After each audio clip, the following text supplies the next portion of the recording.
அஸ்ஸலாமு அலைக்கும் வரஹ்மத்துல்லாஹி வபரகாத்துஹு. பிள்ளைகள் என்ற வாய்ஸ் கிளியரா எல்லாருக்கும்? வலைக்கும் அஸ்ஸலாம் வரஹ்மத்துல்லாஹி வபரகாத்துஹு. Sir right. இப்ப கிளியர் என்ன பிள்ளை? நேற்று கரைச்சப்படுத்தி விட்டேனே.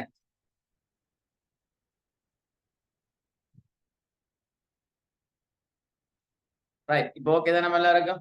இப்போ கொஞ்சம் கன்ஃபார்ம் பண்ணுங்க, ஓகே தானே? ஓ சார் ஓகே. ரைட். இன்னைக்கு நாங்க படிக்கிற பாடம் பிள்ளைகள் ஒரு முக்கியமான தலைப்பு, கொஞ்சம் வெயிட் பண்ணுங்க.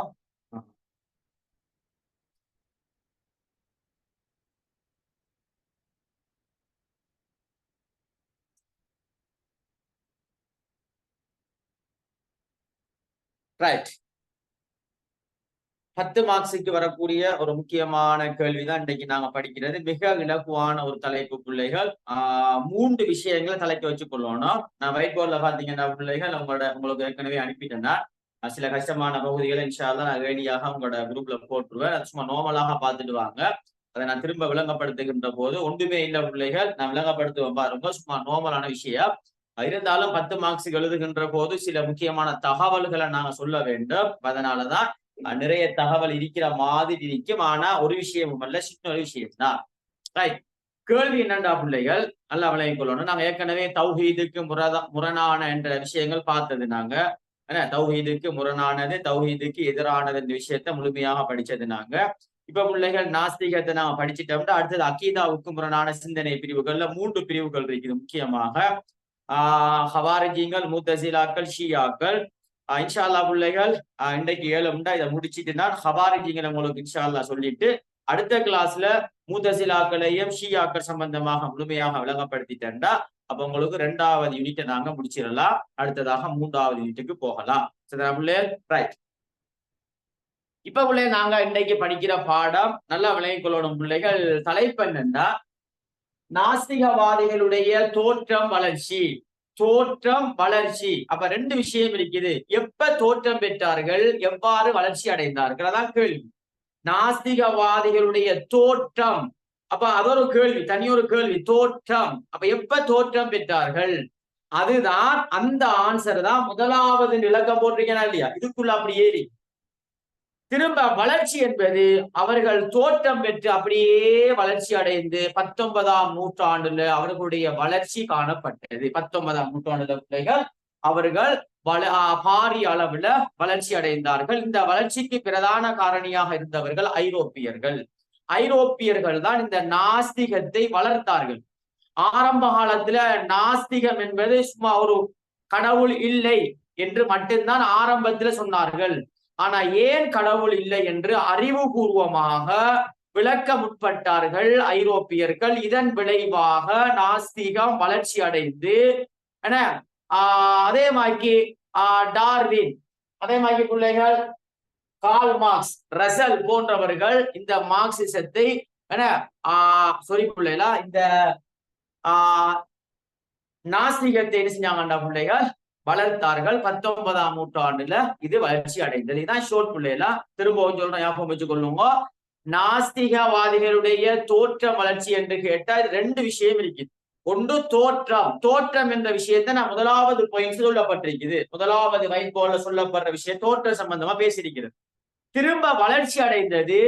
இதை பிள்ளைகள் ஆரம்பத்துல நாஸ்திகம் எவ்வாறு தோற்றம் பெற்றதென்றால் அதாவது கடவுள் இல்லை என்று சொன்னார்கள், அவ்வளவுதான். ஆனா இந்த கடவுள் இல்லை என்ற விஷயத்தை அறிவுபூர்வமாக ஐரோப்பியர்களால் இது என்ன செய்யப்பட்டது என்றால் நாஸ்திகம் வளர்க்கப்பட்டு இதன் விளைவாக முக்கியமான நாஸ்திகவாதிகளான கார்ல் மார்க்ஸ், ரசல், அதே மாதிரி டார்வின் போன்றவர்கள் இதை வளரச் செய்து 19ஆம் நூற்றாண்டுல இது வளர்ச்சி அடைந்தது. இதான் பிள்ளைகள் ஷோர்ட். இந்த பாடத்துல ஷோர்ட்டே தான். நான் முழுமையாக விளங்கப்படுத்துறேன். இப்ப கிளியரா விஷயம் தலைக்க பண்ணிட்டா பிள்ளைய சொல்லுங்க. ஓகே பிள்ளைகளா, இந்த நான் சொன்ன விஷயத்த தலைக்கு வச்சு கொள்ளுங்க. இப்ப நான் அப்படியே முழுமையாக விளங்கப்படுத்துறேன். இந்த கேள்வி வந்தா லேசாக எழுதலாம். ரைட். இப்ப பிள்ளைகள் நாஸ்திகம் என்ற விஷயத்தை படிக்கின்ற போது இல்ஹாதுனா என்ன பிள்ளைகள்? இல்ஹாதுனா என்ன? நாஸ்திகம். நாஸ்திகம். அதுல ஈடுபடுற மனிதர்கள் என்ன சொல்லுவோம்?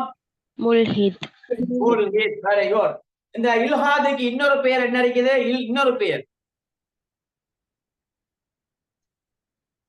தஹ்ரீயும். Very good. தஹ்ரியூன். தஹ்ரியூன் ஞாபகம் வச்சுக் கொள்ளணும் பிள்ளைகள். எம்சிக்யூ கேள்விக்கு வரும். தஹ்ரியூன். தஹ்ரியூன் என்பது. எனவே கடவுள் கொள்கையையும் மத நம்பிக்கைகளையும் ஏற்காதவர்களைத்தான் நாங்கள் நாஸ்திகவாதிகள் என்று சொல்வோம். நல்லா விளங்குங்க. கடவுள் கொள்கையையும் அதே மாதிரி மத நம்பிக்கையையும் ஏற்காதவர்களை நாங்கள் நாஸ்திகவாதிகள் என்று சொல்வோம். இன்னொரு வகையில சொல்றேன்னா, கடவுள் கொள்கையை முழுமையாக மறுக்கின்றவர்கள், கடவுள் கொள்கையை முழுமையாக மறுக்கின்றவர்கள் நாஸ்திகவாதிகள் என்று சொல்வோம். மதச்சார்பின்மை, மதச்சார்பின்மை இதெல்லாம் நேரடி விஷயங்கள் இல்லையா? இது நேரடியான கருத்துக்கள். மதச்சார்பின்மை அல்லது கடவுள் கொள்கையை முழுமையாக மறுக்கக்கூடியவர்கள் அல்லது கடவுள் கொள்கைகளையும் மத நம்பிக்கைகளையும் ஏற்காதவர்களைத்தான் நாங்கள் நாஸ்திகவாதிகள் என்று சொல்வோம். எனவே உலகத்துல உள்ள சமயம், சமயம் என்ற விஷயத்தை நாங்கள் இரண்டாக பிரிக்கலாம். ஒன்று பிள்ளைகள் ஓரிரை. இந்த உலகத்தில் ரெண்டு வகையான சமயம் இருக்குது. ஒன்று ஓரிரை கொள்கை, இன்னொன்று பல தெய்வம். சரி, இந்த சமயம்டா என்ன? சமயம்டா என்னடா பிள்ளைகள்? நான் ஒரு அடியார், அல்லாஹ் கடவுள், அடியானுக்கும் கடவுளுக்கும் இடையில தொடர்பை ஏற்படுத்தக்கூடிய பகுதி தான் சமயம் ஆகும். நாங்க சமயம் சமயம்னு சொல்றோமா இல்லையா? பொதுவாக சமயம்டா என்னண்டா நல்லா ஞாபகம் வச்சுக்கொள்ளணும். அல்லது இன்னொரு வகையில சொல்றோம்னா, எங்கட கண்களுக்கு புலப்படாத ஒரு சக்தி மீது நாங்க நம்பிக்கை கொள்றதா சமயமாகும். சமயம் இவங்க சமயமே இல்லைன்னு சொல்றார்கள், கடவுளே இல்லைன்னு சொல்றார்கள். ஆனா சமயம்டா என்னன்னா நல்லா ஞாபகம் வச்சுக்கொள்ளணும், கண்களுக்கு புலப்படாத ஒரு சக்தி மீது நாங்க நம்பிக்கை கொள்றோம். அப்ப நான் உதாரணமாக எங்கட சமயம் எந்த இடத்துக்கு இஸ்லாம் சமயம், அல்லாஹ்வை நாங்க கண்ணால பார்க்கமா? சொல்லுங்க. இல்ல. அப்ப கண்களுக்கு புலப்படாத ஒரு சக்தி, அப்ப அல்லாஹ் என்பது ஒரு சக்தி. அப்ப அந்த கண்களுக்கு புலப்படாத ஒரு சக்தியை நாங்க நம்புறதா சமயம். அல்லது இன்னொரு வகையில சொல்றேன்டா, சமயம்டா என்னண்டா, நான் அடியார், அல்லாஹ் கடவுள், நானும் கடவுளும் எப்படி நாங்க தொடர்பு கொள்றோம்டா சமயத்தின் ஊடாக. இப்ப நான் அல்லாவை எப்படி தொடர்பு கொள்றேன்? இஸ்லாம் என்ற சமயத்தின் ஊடாகத்தான் அல்லாவை நான் தொடர்பு கொள்கிறேன். அதே மாதிரி ஏனைய சமயத்தவர்கள் அவங்களோட கடவுளின் ஊடாக என்ன செய்யறாங்கன்னா அவங்க தொடர்பு கொள்றாங்க. அப்ப சமயம்டா என்னன்னு கேட்டா, ஒரு அடியானுக்கும் கடவுளுக்கும் இடையில தொடர்பை ஏற்படுத்தக்கூடிய பகுதி தான் சமயம் என்று சொல்லுவோம். இந்த சமயம் உலகத்தில் ரெண்டு வகையான சமயம் இருக்குது. ஒன்று ஓரிரை கொள்கை, அல்லாவை ஏற்றுக்கொள்ளக்கூடியவர்களும் இருக்காங்க. பல தெய்வ கொள்கை, பல கொள்கைகளை, பல கடவுள் கொள்கைகளை வழங்கக்கூடியவர்களும் இருக்காங்க. ஆனா இந்த இல்ஹாத் நாஸ்திகவாதிகளை நாங்க சமயத்துக்குள்ள கொண்டு வர மாட்டோம். ஏன் பிள்ளைகள்? ஏன் பிள்ளைகள் சொல்லுங்க. அவன் கடவுளை ஏற்றுக்கொள்றான். சமயமே இல்லைன்னு சொல்றாக்கள் எப்படி சமயத்துக்குள்ள கொண்டு வர இயலாது. சமயமே இல்லைன்னு சொல்றாக்களை எப்படி சமயத்துக்குள்ள கொண்டு வர இயலாது. எனவே நாஸ்திகவாதிகள் என்பது சமயமே இல்லை, சமயமே இல்லை என்று சொல்றாக்கள். நம்ம சமயம் இல்லாட்டி கடவுளே இல்லை. சமயம் என்ன? அப்ப இஸ்லாம் என்ற சமயம் இருக்கிறதாலதான் கடவுள் ஒரு ஆள் இருக்காரு, அல்லாஹ். அதே மாதிரி பிள்ளைகள் சமயம் என்ற விஷயம் ஒன்று இருந்தா தான் கடவுளை நாங்க ஏற்றுக்கொள்வோம். சமயமே இல்லைண்டா கடவுள் இல்லை. அப்ப சமயம் இல்ல கடவுள் இல்லை என்று சொல்றாக்கள் இந்த நாஸ்திகவாதிகள். இப்ப விளையாட்டா பிள்ளைகள் அந்த நாஸ்திகம் விளையாட்டா சொல்லுங்க சார். சார் சமயம் நீங்க தானே அது ரெண்டையும் வர சொல்லுங்களே. சமயம்டா என்னன்னு கேட்டா, உதாரணமா சமயம் நாம செல்றோமா இல்லையா பிள்ளைகள்? அதுவும் எங்களுக்கு தெரியணுமா இல்லையா? இஸ்லாம் படிக்கிற பிள்ளைகளுக்கு இஸ்லாம் சமயம், இந்து சமயம், பௌத்த சமயம். கொஞ்சம் வெயிட் பண்ணுங்கம்மா, அதான் கேக்குது பிள்ளைகளா. கொஞ்சம் வெயிட் பண்ணுங்க பிள்ளைகளா, சரியா? அதான் முடியட்டுமா? Okay sir.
ரைட், ஓகே பிள்ளைகளா.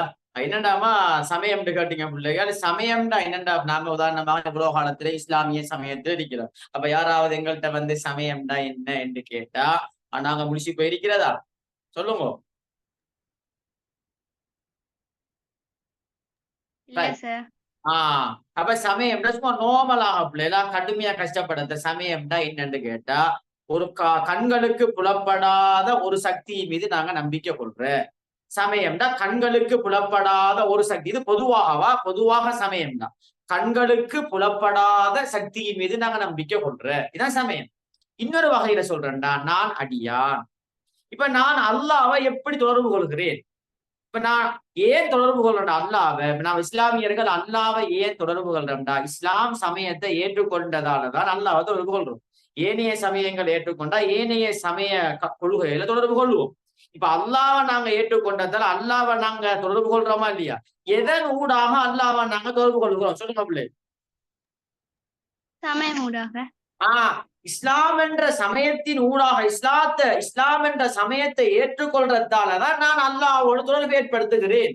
அப்ப சமயம்டா என்னன்னு கேட்டா ஒரு அடியானுக்கும் கடவுளுக்கும் இடையில தொடர்பை ஏற்படுத்தக்கூடிய ஒரு பகுதி சமயம். சமயத்தின் ஊடாகத்தான் ஒரு அடியான் கடவுளை தொடர்பு கொள்கிறான், இல்ல தொடர்பு கொள்ளே இயலாது.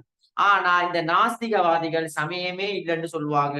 இப்ப சமயமே இல்லாட்டி கடவுள் இல்ல, கடவுள் இல்லாட்டி சமயம் இல்ல, சமயம் இல்லாட்டி கடவுள் இல்ல. விளையாட்டா மகள் யாருமா கேட்ட?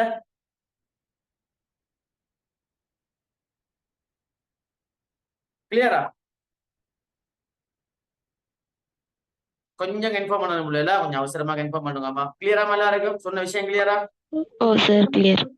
ரைட், எல்லாரும் கிளியரா பிள்ளையா? கொஞ்சம் கன்ஃபார்ம் பண்ணணும். இது கொஞ்சம் பொதுவான விஷயமா, ஆனா இதோட சம்பந்தப்பட்ட விஷயம் தான். அதுக்காகத்தான் சமயம்டா என்ன, இவங்க சமயமே இல்லை என்று சொல்றார்கள். சரிதான் பிள்ளையா? சமயமே இல்லைன்னு சொல்றார்கள் இவங்க. என்ன கடவுளே இல்லைன்னு சொல்றார்கள். அப்ப எங்களுக்கு சமயம்டா என்னன்னு தெரிஞ்சிருக்கணுமா இல்லையா? என்ன அப்ப சமயம்டா என்னன்னு தெரிஞ்சா அப்ப இவங்க யார் என்ற விஷயத்தை நாங்க தெரிந்து கொள்ளலாம். ரைட், இது ஓகே பிள்ளைகளா? தலைக்கால அடுக்கணுமா? பாடமாக்குற பாடம் இல்ல, பாடமாக்காமவங்களுக்கு அழகா பிள்ளைகள் விளங்கப்படுத்துற தலைக்கு எடுக்கணுமா? ரைட். இப்ப பிள்ளைகள் நாஸ்திகவாதிகளுடைய தோற்ற வளர்ச்சி என்ற ஒரு கேள்வி 10 மார்க்ஸுக்கு வந்தா நல்ல அழகா நான் சொல்ற மாதிரி விளக்கமாக எழுத வேண்டும். அதே மாதிரி பிள்ளைகள் 6 மார்க்ஸ் 4 மார்க்ஸ் அப்படி சின்ன மார்க்ஸுகளுக்கு வந்தா என்ன செய்யணும்னா விளக்கத்தை ஷோர்ட் ஆக்கணும், ஆனா விஷயம் வரணும். விளக்கத்தை ஷோர்ட் ஆக்கணும், அவ்வளவு. ரைட், இப்ப நான் விளங்கப்படுத்துறேன் பாருங்க. நாஸ்திகவாதிகளுடைய தோற்றம். அப்ப முதலாவது தோற்றம், எப்ப தோற்றம் பெற்றார்கள் என்று கேட்டா அதான் முதலாவது முக்கியமாக முன்னுக்கு இருக்கிற பாயிண்ட்ஸ் எல்லாமே அதான் சொல்லுகிறது. முதலாவது பாருங்க, முன்னைய வேதங்கள் தௌராத் இன்ஜீல் வேதங்கள் இருக்கா இல்லையா? முன்னைய வேதங்களில் போதிக்கப்பட்ட காலங்களில், அப்ப தௌராத் இன்ஜீல் வேதங்கள் போதிக்கப்பட்ட காலங்களில, அதாவது இஸ்லாத்துக்கு முற்பட்ட காலம்னு சொல்றது. அப்ப ரசூலுல்லாஹ் இஸ்லாத்தை அறிமுகப்படுத்தினாரா இல்லையா? அதுக்கு முற்பட்ட காலத்திலேயும் நாஸ்திகவாதிகள் இருந்திருக்கிறார்கள். என்ன அதே மாதிரி இஸ்லாம் அறிமுகமான போதும், அப்ப ரசூலுல்லாஹ் இஸ்லாத்தை அறிமுகப்படுத்துறாங்களா இல்லையா? எப்ப? கிறிஸ்துவுக்கு பின் 7ஆம் நூற்றாண்டுலதான் அல் குர்ஆன் இறங்குகிறது, இஸ்லாம் அறிமுகமாகிறது. ரசூலுல்லாஹ் இஸ்லாத்தை கொண்டு வராங்க. சரிதான்? இஸ்லாம் நபியாவை கொண்டு வந்த இஸ்லாம். என்ன ஆரம்பத்துல இஸ்லாம் வந்துட்டு ஆதம் அலைஹிஸ்ஸலாம் இஸ்லாத்தை தான் போதித்தது. ரசூலுல்லாஹ் நபியாவங்க கொண்டு வந்த இஸ்லாம் கிறிஸ்துவுக்கு பின் 7ஆம் நூற்றாண்டுல குர்ஆன் இறங்கியது. அப்ப கிறிஸ்துவுக்கு பின் 610ல நபிப்பட்ட ரசூலுல்லாஹ்க்கு கிடைச்சது. 40 வயசுண்டா அப்ப கிறிஸ்துவுக்கு பின் 610. அப்ப 610 என்பது எத்தனாம் நூற்றாண்டு? பிள்ளை? 7ஆம் நூற்றாண்டு. Very good. அப்ப 610 என்பது 7ஆம் நூற்றாண்டு. அப்ப 7ஆம் நூற்றாண்டுல குர்ஆன் இறங்குகிறது. இஸ்லாம் ரசூலுல்லாஹ் இஸ்லாத்தை கொண்டு வராங்க. ரசூலுல்லாஹ் இஸ்லாத்தை கொண்டு வர டைம்லையும் அல் குர்ஆன்லையும் அல்லாஹ் தெளிவாக பேசுகிறான். 45வது அத்தியாயம் 24வது வசனத்துல நாஸ்திகவாதிகள் ரசூலுல்லாஹ் இஸ்லாத்தை அறிமுகப்படுத்தினாங்களா இல்லையா? அப்போதும் இருந்தார்கள். அப்ப நாஸ்திகவாதிகள் என்பது ரசூலுல்லாஹ் இஸ்லாத்தை அறிமுகப்படுத்துகின்ற போதும் இருந்தார்கள். ரசூலுல்லாஹ் இஸ்லாத்தை அறிமுகப்படுத்துறதுக்கு முதல் முன்னைய வேதங்களில் தௌராத் இன்ஜீல் வேதங்கள் போதிக்கப்பட்ட காலங்களிலும் நாஸ்திகவாதிகள் இருந்துள்ளார்கள். இதுதான் பிள்ளைகள் தோற்றம் என்று சொல்றது. தோற்றம் என்பது இஸ்லாத்துக்கு முற்பட்ட, அதாவது என்ன, முன்னைய வேதங்களிலும் போதிக்கப்பட்ட காலங்களிலும் நாஸ்திகவாதிகள் இருந்தார்கள். நபி அவர்கள் இஸ்லாத்தை அறிமுகப்படுத்துகிற டைமிலையும் நாஸ்திகவாதிகள் இருந்தார்கள் என்று குர்ஆன் பேசுகிறது. எனவே இதுதான் நாஸ்திகவாதிகளுடைய தோற்றம். தோற்றம். வளர்ச்சி என்பது என்னண்டா, அங்க நிக்கல, அதோட நிக்கல, என்ன, ரசூல்லாவோட நிக்கல, முன்னைய வேதங்களோட நிக்கல, வளர்ச்சி அடைந்து 19ஆம் நூற்றாண்டிலும் வளர்ச்சி அடைந்தார்கள். விஷயம் சொல்லுங்க. பிள்ளைகள் பாடமாக்கு திரும்பவும் சொல்றேன், பாடமாக்குற பாடம் இல்லது, தலைக்கு அழகா எடுங்கோ, பாடமாக்கவே தேவையில்ல. மிக எந்த அளவுக்கு லேசாக விளங்கப்படுத்தலுமோ அந்த அளவுக்கு லேசாக விளங்கப்படுத்துற பிள்ளைங்க நீங்க எப்படி படிச்சீங்கன்னு எனக்கு தெரியாது. ஆனா பிள்ளைகள் மேக்சிமம் உங்களுக்கு எந்த அளவுக்கு இலகுவாக தரையலுமோ அந்த அளவுக்கு இலகுவாக தாரம் பிள்ளைகளா. ரைட். ஆனால் இப்படித்தான் எழுதுவாங்க பிள்ளைகளா. ஆனால் ஆரம்ப காலத்துல நாஸ்திகவாதிகள் தோற்றம் பெற்றாலும், இஸ்லாம் அறிமுகப்படுத்தப்பட்ட காலத்துல நாஸ்திகவாதிகள் தோற்றம் பெற்றாலும், அடுத்த பாயிண்ட் எழுதணும், ஒரு தனிப்பட்ட ஒரு சிலரால் மாத்திரம்தான் இந்த நாஸ்திகவாதிகள் வரலாற்று நெடுகிலும் வளர்க்கப்பட்டது. அப்ப யாரால வளர்க்கப்பட்டது? தனிப்பட்ட நபர்களால். உதாரணமாக கார்ல் மார்க்ஸ், ரசல், டார்வின், இப்படி தனிப்பட்டவர்களாலதான் இந்த கொள்கை வளர்க்கப்பட்டுச்சு. எப்ப? ஆரம்ப காலம், வரலாற்று தொட்டு. அப்ப இத யார் உண்மையாக வளர்த்தவர்கள் சொல்லுவாங்களே? யார் வளர்த்தவர்? யார் ஒழுங்குபடுத்தின அந்த கொள்கையை? பாபா இப்னு அரபி. சிந்தனையாளர்கள். Karl Marx. இப்னு அரபிமா அது மெயின் விஷயம். அதாங்கால இப்னு அரபின்னு தனி விஷயம் உண்டு. நான் கேட்க யாரு இதை ஒழுங்குபடுத்தி வைக்கோட்டே இருக்குதா? Karl Marx. பாபா அறிவியலாளர். படித்த ஐரோப்பியர்கள். ஐரோப்பியர்கள் தான் இதை ஒழுங்குபடுத்தினார்கள். திரும்ப சொல்றேன்னா, நீங்க குழப்பாம லேசாக நான் விளங்கப்படுத்துறவங்களும் அழகா விளைய கொள்ளணும். திரும்ப சொல்றேன் பாருங்க, இந்த விஷயத்துல அப்படியே ஷோர்ட் என்னன்னா, நாஸ்திகம் என்பது இஸ்லாத்துக்கு முற்பட்ட காலம், அதாவது முன்னைய வேதங்கள் போதிக்கப்பட்ட காலத்தில் நாஸ்திகவாதிகள் இருந்தார்கள். ரசூலுல்லாஹ் இஸ்லாத்தை போதிக்கிற சந்தர்ப்பத்தில் நாஸ்திகவாதிகள் இருந்தார்கள். ஆனா இந்த நாஸ்திகவாதம் என்பது வரலாற்று நெடுகிலும் தனிப்பட்ட நபர்களால் மாத்திரம்தான் வளர்க்கப்பட்டது, கார்ல் மார்க்ஸ் போன்ற தனிப்பட்டவர்களால். ஆனா இது யாரால ஒழுங்குபடுத்தப்படுகிறது என்று கேட்டா, ஐரோப்பியர்களால் தான் இது ஒழுங்குபடுத்தப்படுகிறது என்ற விஷயத்தை ஞாபகம் வச்சுக் கொள்ளுங்க. இந்த ஐரோப்பிய சம்பவத்தெல்லாம் விளங்கப்படுத்துவான். இப்ப இதை விளங்கி கொள்ளுங்க. இது விளங்கிட்டாங்களே?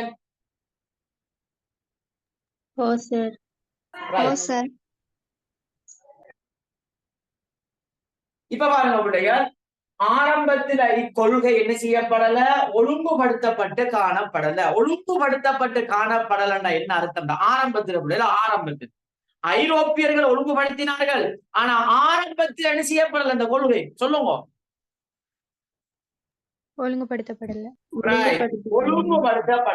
ஒழுங்குபடுத்தப்படலன்னா என்ன அர்த்தம்னா, அறிவியல் பின்னணியில இல்ல, அறிவியல் பின்னணியில இல்ல, அல்லது கடவுள் கொள்கை, அதாவது கடவுள் இல்லை என்று நாம் வாதிட்டார்களே தவிர ஏன் கடவுள் இல்லை என்று அறிவுபூர்வமாக சொல்லல. இதான் ஒழுங்குபடுத்தப்படல.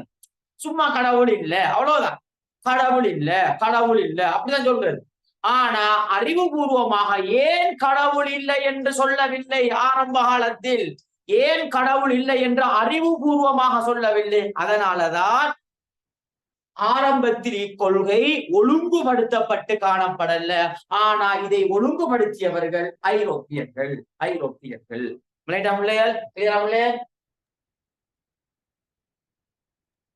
Clear sir.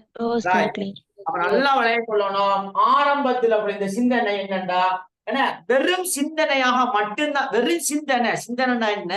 கடவுள் இல்ல, கடவுள் இல்ல, அவ்வளவுதான். ஏன் கடவுள் இல்லை என்று அறிவுபூர்வமாக ஆரம்பத்தில் இருக்கவில்லை. அதனாலதான் அதை சொல்றது, இக்கொள்கை ஒழுங்குபடுத்தப்பட்டு காணப்படவில்லை என்று சொல்றது. ஒழுங்குபடுத்தப்பட்டு காணப்படும். ஆரம்ப காலத்துல அரபிகள்கிட்ட இருந்துச்சு. அரபிகள் திரும்பதான் ஐரோப்பியர்கள்ட்ட இந்த கொள்கை என்ன செய்யப்படுதுன்றா ஊடுருவி இது ஒழுங்குபடுத்தப்படுகிறது. இது ஒரு பாயிண்ட்ஸ். இது ஒரு முக்கியமான தலைப்பு பிள்ளைல. தோற்றம் இதான் தோற்றம்.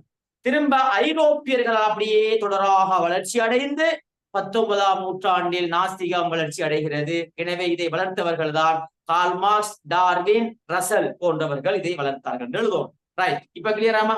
முக்கியமா முதலாவது விஷயம் கிளியரா உங்களுக்கு சொல்லுவோம். கிளியரா? மைக்க ஆன் பண்ணிமா அழகா ஆக்டிவா பேசணும். சத்தமா பேச நல்லா ஃபிட்டா அடிக்கணும். ரைட், இப்ப பிள்ளைகள் இந்த கொள்கை ஐரோப்பியர்களால ஒழுங்குபடுத்தப்பட்டதுன்னு சொல்லிட்டோம். ரைட், இப்ப அடுத்ததாக எழுதணும் என்ன இரண்டாவது முக்கியமா. அப்ப மேல சொன்னது ஒரு பந்தி ஒரு விஷயம் எழுதணும் முக்கியமா. இரண்டாவது தான் அந்த வைக்கோல்ல போட்டிருக்க இரண்டாவது போட்டிருக்கிறேன். திரும்ப அடுத்த விஷயம் எழுதணும் என்னண்டா ஐரோப்பியர்களால் ஒழுங்குபடுத்தப்பட்டதுண்டா எப்படி ஒழுங்குபடுத்தப்பட்டது என்ற விஷயத்தை எழுதணும். அதைத்தான் இப்ப சொல்லப்படும். இப்ப இரண்டாவது கதையை விளைய கொள்ளுங்க முன்னால தலைக்கு எடுக்கணும். இஸ்லாம் அறிமுகமாகிறதுக்கு முதல், இஸ்லாம் ரசூலுல்லாஹ் இஸ்லாத்தை கொண்டு வரதுக்கு முதல் மக்கள் எப்படி இருந்தாங்கண்டா ஏன்னா எங்களை வாங்கித்தான் ஏன்னா சாப்பிடுறது, குடிக்கிறது, தூங்குறது இவ்வாறான ஒரு இலட்சியத்தோடு மனிதர்கள் வாழ்ந்தார்கள். அப்படித்தானே நாங்கள் வாழ்றோம் சொல்லுவோம். எங்களை மாக்கித்தான் சாப்பிடுற அல்ல தூங்குற ஏன்னா இப்படித்தான் நம்ம வாழ்க்கையும் போயிட்டு இருக்குது. அதே மாதிரி ஆரம்பத்துல இப்படி சாப்பிடுற என்ன குளிக்கிறது என்ன உறங்குறது இவ்வாறு மனுஷன் வாழ்ந்து கொண்டிருக்கிறான். இப்ப பிள்ளைகள் இஸ்லாம் அறிமுகமாகினத்துக்கு பின்னர், இஸ்லாம் அறிமுகமாகுதா இல்லையா, அறிமுகமாகினத்துக்கு பின்னர் அது என்ன செய்யப்பட இஸ்லாம் அந்த விஷயங்களை உண்றது தூங்குறது இந்த விஷயங்களை இஸ்லாம் எப்படி சொல்லிக்கின்றா அறிவார்ந்த ரீதியாக சொல்லது. ஒரு விஷயத்த உதாரணமாக சாப்பிடுறா தண்ணி குடிக்கிறேன்டா நாங்க நின்று குடிக்க கூடாது, இருந்து குடிக்கணும். அப்ப அதுல ஒரு அறிவியல் உண்மை இருக்கா இல்லையா சொல்லுங்க. சாப்பிடுகின்ற போது இருந்து சாப்பிடுங்கோ, தூங்குகின்ற போது எவ்வாறு தூங்க வேண்டும் என்று. அப்ப இஸ்லாம் அறிமுகமாகிறதுக்கு முதல் மக்கள் எப்படி இருந்தாங்க? சும்மா சாப்பிடுறதுதான் வாழ்க்கை நினைச்சிட்டு இருந்தாங்க. ஆனா இஸ்லாம் அறிமுகப்படுத்துறதுக்கு பின்னர் இஸ்லாம் ஒவ்வொரு விடயங்களையும் அறிவுபூர்வமாக சொன்னது. அறிவு என்ன சாப்பிடு உதாரணமாக நின்று குடிச்சா என்ன பிரச்சனை? உதாரணமாக பிள்ளைகள் எங்களுக்கு உதாரணமாக ஒரு கல்லை எடுத்து நேரடியாக எரிஞ்சா தாக்கம் கூடையா அல்லது இன்னொரு இடத்துல பட்டு வந்து எங்களுக்கு அந்த கல்லு பட்ட தாக்கம் கூடையா? நேரடியா பெரிய பாறை கல்லொண்டு வந்து அப்படியே நேரடியாக உளுந்தா தாக்கம், இன்னொரு இடத்துல போய் பட்டு வந்தா தாக்கம் குறைய. அதே மாதிரி தான் தண்ணியை நாங்க நின்று குடிக்கின்ற போது நேரடியாக என்ன செய்யும் கிட்னி என்ன அப்ப கிட்னிக்கு பிரச்சனை, நிறைய பிரச்சனைகள் இருக்கு. உதாரணத்தோட முடியல என்ன அப்ப இருந்து குடிக்கின்ற போதோ அப்ப இஸ்லாம் ஒரு விடயத்தை தண்ணியை நின்று குடிக்க வேண்டாம், தூங்குகின்ற போது இஸ்லாம் ரசூலா சொல்ற மாதிரி தூங்குங்கோ, சாப்பிடுகின்ற போது வலது கையால சாப்பிட வேண்டும், விரல சூப்ப வேண்டும் என்றெல்லாம் இஸ்லாம் சொல்லுதா இல்லையா? சும்மாவா சொல்லுதோ இல்ல, அறிவியல் ரீதியாக அதுல அறிவியல் உண்மைகள் இருக்குது. இப்படி இஸ்லாம் அறிமுகமாகினத்துக்கு பிறகு இஸ்லாம் ஒவ்வொரு விடயங்களையும் அறிவியல் ரீதியாக சொல்கின்ற சந்தர்ப்பத்துல இப்ப ஐரோப்பியர்கள் யோசிக்காங்க, நாமளும் என்ன செய்வோம்டா இந்த கருத்துக்களை நாஸ்திக கருத்துக்களை இப்ப அறிவுபூர்வமாக சொல்வோம். அப்ப ஏற்கனவே அறிவுபூர்வமாக இருந்துச்சு. ஏற்கனவே எப்படி இருந்துச்சு? கடவுள் இல்லை. ஏன் இல்லை என்று சொன்னார்களா? இல்லை, ஏற்கனவே அப்படி சொல்லல. ஆனா இஸ்லாம் அறிமுகமாகி இஸ்லாம் ஒவ்வொரு விடயங்களையும் அறிவுபூர்வமாக ஒவ்வொரு விடயங்களை சொல்லுகின்ற போதோ இவர்களும் யோசித்தார்கள், நாமளும் நாஸ்திக கருத்துக்களை அறிவுபூர்வமாக விஞ்ஞான ரீதியாக பகுத்தறிவு ரீதியாக விஞ்ஞான ரீதியாக விளக்க ஆரம்பித்தார்கள். இந்த விளக்கம் தான் பிள்ளைங்கள யாகம் வச்சு கொள்ளுங்கோ. இப்பவா ரொம்ப சொல்றேன், கொஞ்சம் ரைட். இப்ப பாருங்க, டார்வின் இந்த கொள்கையை வளர்த்தவர்கள் யாருன்னா கட்டாயம் எழுதணும். டார்வின். இப்ப டார்வின் என்ன சொல்றாருண்டா, மனிதனை கடவுள் படைக்கவில்லை, அவன் பரிணாம வளர்ச்சியின் அடிப்படையில் தோற்றம் பெற்றான். இப்பதான் இந்த கருத்தை சொல்றான். அப்ப ஆரம்பத்துல இப்படி எல்லாம் சொல்லல. நாஸ்திகம் ஆரம்பத்துல ஒழுங்குபடுத்தப்படவில்லை, பிற்பட்ட காலங்கள்ல ஐரோப்பியர்களாலதான் இது ஒழுங்குபடுத்தப்படுது. இஸ்லாம் அறிமுகமாகிறதுக்கு முதல் உண்ணுதல் தூங்குதல் இவ்வாறு இருந்தார்கள். இஸ்லாம் அறிமுகமாகிறதுக்கு பிறகு என்ன செய்றாங்கன்னா, இஸ்லாம் ஒவ்வொரு விடயங்களையும் அறிவுபூர்வமாக சொல்லுகின்ற சந்தர்ப்பத்தில் இவர்களும் பார்த்தாங்க, நம்மட கருத்துக்களை நாம அறிவுபூர்வமாக பகுத்தறிவு ரீதியாக விஞ்ஞான ரீதியாக சொல்லுவோம் என்று முற்பட்டு சில கருத்துக்களை சொல்றாங்க. ஆனா அது பொருத்தமில்லாத கருத்து தான். இருந்தாலும் இவ்வாறான கருத்துக்களை சொல்ல முற்பட்டார்கள். எனவே இந்த நாஸ்திகத்தை ஐரோப்பியர்கள் வளர்த்து திரும்ப மீண்டும் வளர்க்கிறார்கள். டார்வின், கார்ல் மார்க்ஸ், ரசல் போன்றவர்கள் இதை வளர்க்கிறார்கள். இது என்ன செய்யுது, அப்படியே 19ஆம் நூற்றாண்டுல இந்த நாஸ்திகம் என்பது என பரவுகிறது. இதுதான் பிள்ளைகள் கதை. இந்த கதை விளையாட்டு அவங்க சொல்லுங்க. இதான் மெயின் விஷயம் பிள்ளைகளா. நான் இடையில சொல்ல விஷயம் சொல்லுவேன், அது சும்மா நீங்க தெரிஞ்சு கொண்டா போதும். இதான் மெயின் விஷயம். கட்டாயம் நான் சொல்ற கருத்து எழுதணும். என்னண்டா, டார்வின் என்ன சொல்றாருண்டா, மனிதனை கடவுள் படைக்கவில்லை, அவன் பரிணாம சும்மா இயற்கை பரிணாமம் தான். நம்மளே பரிணாமம் தான் குரங்கிலிருந்து மனிதன் வந்தான் என்று டார்வின் சொல்கிறார். அப்ப மனிதனை கடவுள் படைக்கவில்லை, அவன் பரிணாமத்தால் வளர்ச்சி பெற்றவர் என்று டார்வினுடைய கருத்து. அதே மாதிரி ரசல் என்ன சொல்றாருண்டா, மனிதனை கடவுள் படைத்தால் கடவுளை யார் படைத்தது என்ற ஒரு கேள்வியை எழுப்பினார். என்ன இப்படி கருத்துக்களை பின்னுக்கு தான் சொல்றாங்க. ஆரம்பத்துல பிள்ளைகள் நாஸ்திகம் என்பது சும்மா ஒழுங்குபடுத்தப்படல, சும்மா கடவுள் இல்ல இப்படிதான் சொன்னார்கள். ஆனா பிற்பட்ட காலத்துல ஐரோப்பியர்களால் இது ஒழுங்குபடுத்தப்பட்டு இந்த ரசல், கார்ல் மார்க்ஸ் அதேமாக்கி டார்வினால் இந்த கோட்பாடுகள் என்ன செய்யப்பட வளர்க்கப்பட்டு 19ஆம் நூற்றாண்டுல இந்த நாஸ்திகம் என்பது முழுமையாக பரவியது. அதே மாதிரி பிள்ளைகள் கார்ல் மார்க்ஸ் சொல்லுகிறார், மதம் என்பது மனிதனுக்கு அபின் என்னண்டா போதை. மதத்தை எடுக்க வேண்டாம், அது ஒரு வகையான போதை, அதிலே அப்படியே ஊறி இருக்க வேண்டும், மதம் வேண்டாம் என்ற இந்த கொள்கையை இவர்கள் வளர்க்கிறார்கள். இதன் விளைவாக 19ஆம் நூற்றாண்டுல நாஸ்திகம் வளர்ச்சி அடைகிறது. இப்படிதான் எழுதணும் பிள்ளைகளா. இப்ப லேசா இருக்கா இல்லையா சொல்லுங்க, லேசா இருக்கா இல்லையா? ரைட், எல்லாரும் கிளியராமா? நல்லா விளையாண்டா பிள்ளைய சொல்லுங்க. நல்லா விளையாண்டு தலைக்க பாட்டுட்டா, நல்ல விஷயம் பாட்டுட்டா சொல்லுங்க. ரைட், சும்மா அழகா தலைக்கு சும்மா அழகா போட்டுட்டீங்க பிள்ளைகள். சும்மா ஒன்றுமே இல்லை. நான் சொன்ன இல்லையா பிள்ளை, ஒன்றுமே இல்லை. இந்த ஷோட் என்னண்டா, இவ்வளவு நேரம் படிப்பிச்சத்துல ஷோட் என்னண்டா, இந்த நாஸ்திகம் என்பது இஸ்லாம் அறிமுகமாகிறதுக்கு முதல், ரசூலுல்லாஹ் இஸ்லாத்தை கொண்டு வரத்துக்கு முன்னைய வேதங்கள், தௌராத், இன்ஜீல் வேதங்கள் போதிக்கப்படுற டைமிலே இருந்தது. ரசூலுல்லாஹ் இஸ்லாத்தை அறிமுகப்படுத்துகின்ற போதும் இருந்தது. ஆனா எப்படி இருக்கவில்லை சொல்லுங்க? அறிவுபூர்வமாக அறிவுபூர்வமான கருத்தை சொல்லி ஒரு ஒழுங்குபடுத்தப்பட்டு இருக்கவில்லை. அப்ப கடவுள் இல்லை என்று மாத்திரம்தான் சொன்னார்கள். கடவுள் இல்லை, அவ்வளவுதான். ஆனா இது பிள்ளைகள் யாரால ஒழுங்குபடுத்தப்படுது? ஐரோப்பிய ஒழுங்குபடுத்தப்பட்டு யாரால வளர்க்கப்படுது? யாரு? 3 வரை சொல்லுவோம். Karl Marx, Russell. Very good. இந்த 3 கருத்தையும் கட்டாயம் எழுதணும்ல. டார்வின் கருத்து எழுதணும். இந்த கருத்து எழுதி திரும்ப இறுதியாக எப்படி முடிக்கணும் சொல்லுங்க. இதன் காரணமாக 19ஆம் நூற்றாண்டுகள்ல 19ஆம் நூற்றாண்டின் தொடக்கத்தோடு நாஸ்திகம் என்ன செய்யப்பட்டது? முழுமையாக பாருங்க. இந்த கேள்விக்கு நாம ஆன்சர் பண்றதுக்கு தொடர்பு கொண்டிருக்கிறதா இல்லையா? தோற்றம், வளர்ச்சி. தோற்றம் பெற்றது ஆரம்பத்துல, வளர்ச்சி என்பது 19ஆம் நூற்றாண்டுல வளர்ச்சி அடைந்து அப்படியே பரவிது. ரைட், கிளியராமா?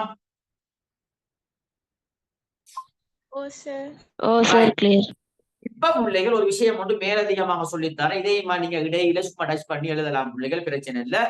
இத மேலதிகமாக தலைக்க வச்சு கொள்ளுங்க.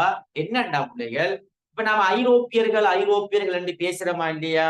இந்த ஐரோப்பியர்களால் ஒழுங்குபடுத்தப்பட்டது என்று பேசுறோமா இல்லையா? இதை கொஞ்சம் புலிஸ்ட் ஒரு கதையை அதை மட்டும் சொல்றோம். சும்மா நோமலா தலைக்க வச்சு கொள்ளுங்க. இதையும் சேர்த்து பிள்ளைகள் எழுதி விடுங்க. 10 மார்க்ஸுக்கு வருகின்றப்ப சும்மா நாம மேலதிகமாக எழுதுறதா. ஆனா மெயினாக நான் சொன்ன விஷயங்கள் அழகா அப்படியே வரணும். அதோட மேலதிகமான சில தகவலை சொல்றேன். ஒட்டுமே இல்லை, சில 3 பாயிண்ட்ஸ் சொல்றேன். அவ்வளவுதான் முடியல, நல்லா ஞாபகம் வச்சுக்கணுமா? இப்ப அடுத்த கேள்வி என்னன்னா, ஐரோப்பியர்களால் இந்த நாசிகம் வளர்க்கப்பட்டது என்று சொன்னேன். இப்ப கதை என்னன்னா, இந்த ஐரோப்பாவில் எவ்வாறு நாஸ்திகம் வந்தது, எப்படி வந்தது என்று கேட்டா, இப்ப பிள்ளைகள் அந்த நாஸ்திகம் பரவுறண்டா என்ன செய்யணும்? இப்ப மதத்தின் மீது ஒரு வெறுப்பு வரணுமா இல்லையா? மதத்தின் மீது ஒரு வெறுப்பு வந்ததான் இது உருவாகும். நாத்திகம் உருவாகும். மதத்துல வெறுப்பு இல்லாட்டி மதம் நல்லா இருக்கு, மாஷா அல்லா, மதம் ஒரு பிரச்சனையும் இல்ல, நல்லமென்று இருந்தா மதம் நல்லந்தான். ஆனா பிள்ளைகள் பொதுவாக மதம் சொல்றது, சமயம் சொல்றது நல்லந்தான். ஆனா விளங்கிக் கொள்ற விதம், சிலாக்கள் விளங்கிக் கொள்ற விதம் அப்படி நிறைய சிக்கல்கள் இருக்கு. இப்ப நான் சொல்றேன், விளங்கப்படுத்துறேன் பாருங்க. அப்ப சமயத்துல ஒரு வெறுப்பு வருகின்ற போதுதான் இந்த நாஸ்திக கொள்கை என்பது தோற்றம் பெறும். சமயத்துல வெறுப்பு இல்லாட்டி இந்த நாஸ்திகம் என்பது என்ன செய்யாண்டா தோற்றம் பெறாது. அப்ப எப்படி வெறுப்பு வருதுன்னு ஒரு கதை. எப்படி இந்த மதத்தின் மீது இவங்களுக்கு எப்படி வெறுப்பு வருதுன்னா நல்லா விளங்கிக் கொள்வோம். இப்ப மதத்தின் பேரை மக்களை கொடுமைப்படுத்தினார்கள். மதத்திற பேருல நல்லா ஞாபகம் வச்சு கொள்ளணும். பாரதிமார்கள் இருக்காங்களா இல்லையா? இவங்க என்ன செய்யறாங்கன்னா பிள்ளைகள் நல்லா ஞாபகம் வச்சு கொள்ளுங்க, மதத்தை வைத்து கொடுமைப்படுத்தினார்கள். இப்ப மதத்தில பேரை வச்சு என்ன பாரதிமார்கள் கொடுமைப்படுத்தினா இப்ப மதத்தின் மீது அன்பு வருமா பிள்ளைகள்? சொல்லுங்க. வராது. நல்லா விளையாடணும். வராது முதலாவது. இரண்டாவது பிள்ளைகள் என்னன்னா, மதத்தில் உள்ள பாரதி என்ன செஞ்சாங்கன்னா விஞ்ஞானிகளை கொலை செய்தார்கள். விஞ்ஞானிகளை என்ன செஞ்சாங்கன்னா பிள்ளைகள் என்ன கொலை செய்தார்கள். என்ன அப்ப மதத்தில் உள்ள பாரதிமாக என்ன செஞ்சாங்கன்னா பிள்ளைகள் விஞ்ஞானம் என்பது உண்மையை சொன்னது, உண்மையை சொன்னார்கள், அதனால் அவர்களை கொலை செய்தார்கள். அப்ப இப்படி கொலை செஞ்சா என்ன மதத்தின் மீது இரக்கம் வருமா, வெறுப்பு வருமா? வெறுப்பு வரும். சயின்ஸ் உண்மையை சொல்லுகிறது, உண்மையை சொல்ற ஆக்களை கொலை செய்யறாங்கண்டா அப்ப வெறுப்பு வரும் தான். என்னடா அப்ப அது சமயத்தில் இருக்கிற ஆக்கள் இப்படி செஞ்சா என்ன சமயம் என்னவாப்பா அது, இது என்னது, இதை நாம இதுல இருக்கிறத விட நாம சும்மா இருந்துடலாம் போல இருக்குது, அப்படி எல்லாம் யோசிப்பாங்களா இல்லையா பிள்ளைகள்? யோசிப்பார்கள். இது ரெண்டாவது விஷயம். சும்மா நோமலா விளைய கொள்ளுங்க பிள்ளைகளா, சும்மா அலட்ட வேண்டாமா? ரைட். மூன்றாவது கைத்தொழில் புரட்சி. கைத்தொழில் புரட்சின்னா என்னண்டா பிள்ளைகள்? அவளை சும்மா ஷோட்டா சொல்றேன். மனிதன் தனது கையால செய்த உற்பத்தி இருக்கா இல்லையா, இந்த உற்பத்திய இயந்திரங்களை கொண்டு உற்பத்தி செய்வது. கையால செய்த உற்பத்தி, உதாரணமாக பிள்ளைகள் ஆரம்ப காலத்துல இந்த நாம தரையில இடிக்கிறதுக்கு இப்பதான் பெரிய காப்பட் எல்லாம் வருது, பெரிய பெரிய பாய் எல்லாம் வருது. முன்ன பிள்ளைகள் அந்த சும்மா இந்த புல்லு பாய் அப்படித்தான் நான் வாரேன். சொல்லுங்க, அப்படித்தான் நான் வாரேன்.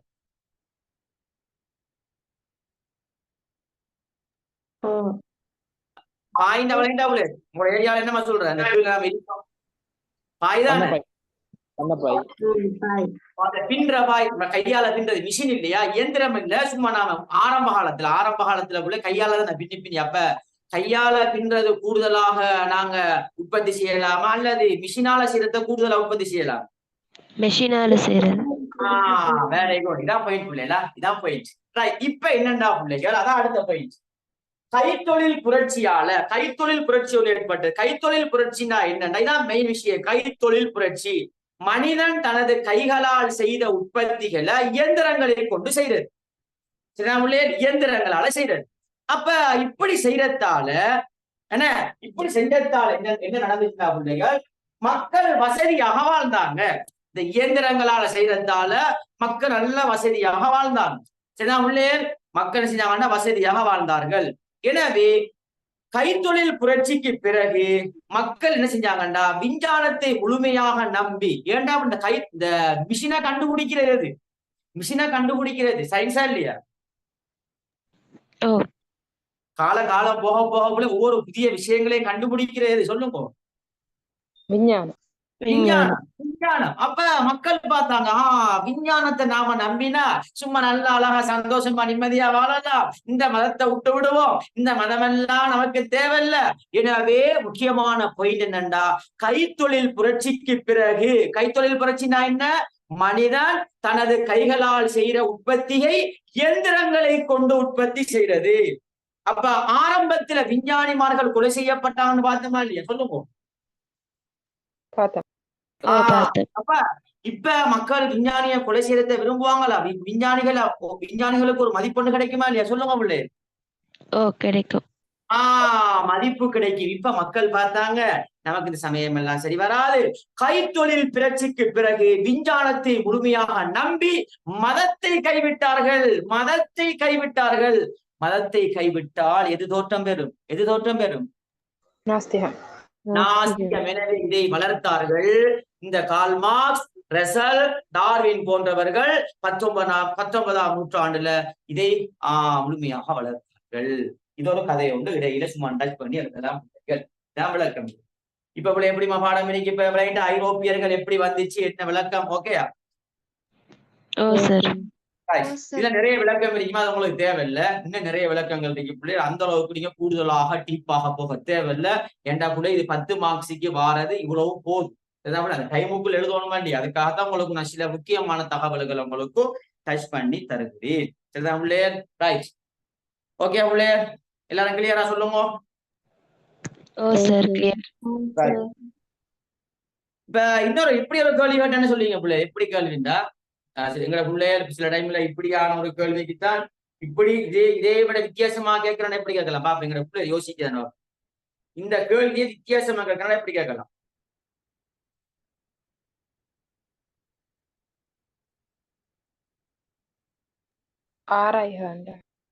இல்ல அதை சொல்லலாமா, பின் கேள்வியை சொல்லல, இந்த கேள்வியை எப்படியா மாத்துறோம். இப்ப நாஸ்திகவாதிகளுடைய தோற்ற வளர்ச்சி கேள்வி, அந்த கேள்வியை முழுமையாக மாற்றி ஒரு வித்தியாசமான கேள்வியாக கேட்கிறான. சும்மா யோசிங்க.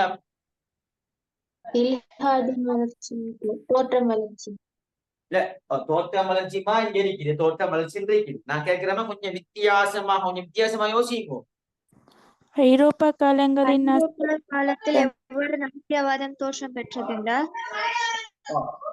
அதுமா நேரடியா விளங்குது எங்களுக்கு. உதாரணமா ஐரோப்பிய நாஸ்திகம் தோற்றம் பெற்றது என்று கேட்டா ஓகே, அப்படி ரைட், அதே விஷயம் ஓகே. நாஸ்திகம் என்று சொன்னா எழுதலாம். இன்னொரு விதத்தில் யோசிங்க, இந்த 19ஆம் நூற்றாண்டில் நாஸ்திகம் பரவியது என்ற சொல்லுல ஒரு விளக்கத்தை, ஒரு கேள்வியை உருவாக்கலாம். பாப்பா, யார் உருவாக்குறது? நாசியம் உலகெங்கும் விரைவா பரவ ஆரம்பித்தது. கொஞ்சம் கிட்ட நெருங்கிட்டீங்க. Very good. என்னடா ஒரு கேள்வி, என்னமா சொல்லுங்க.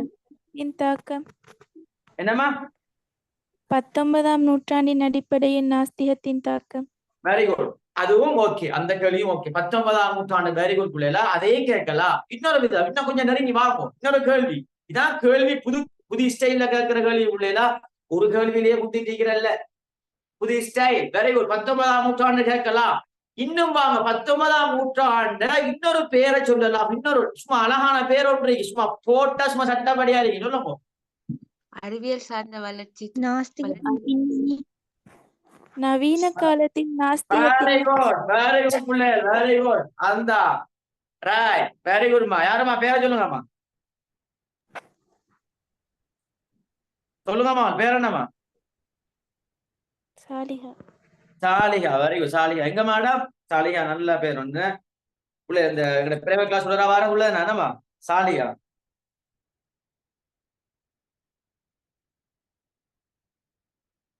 சொல்லுங்கம்மா.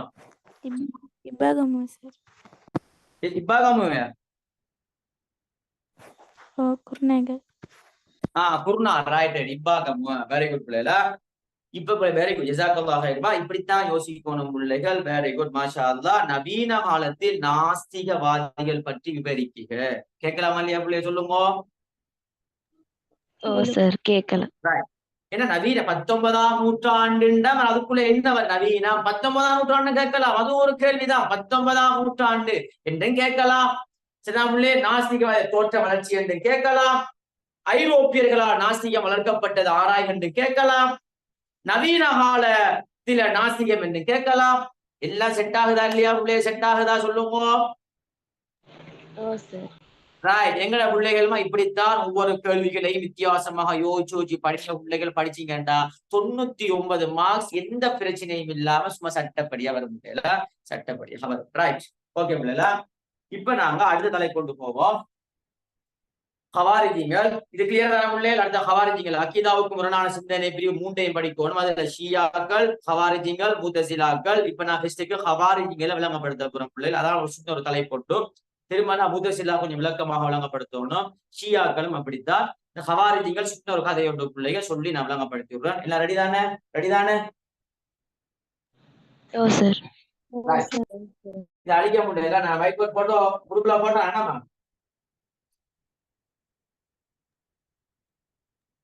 ஓ சார் போடுங்க சார்.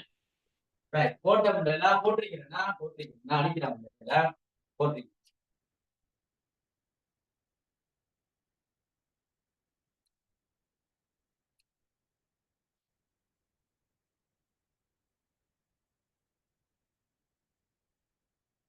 கொஞ்சம் வெயிட் பண்ணுங்கம்மா. கொஞ்சம் வெயிட் பண்ணுங்க. வர முடியல.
ரைட். ஓகே பிள்ளைகளா.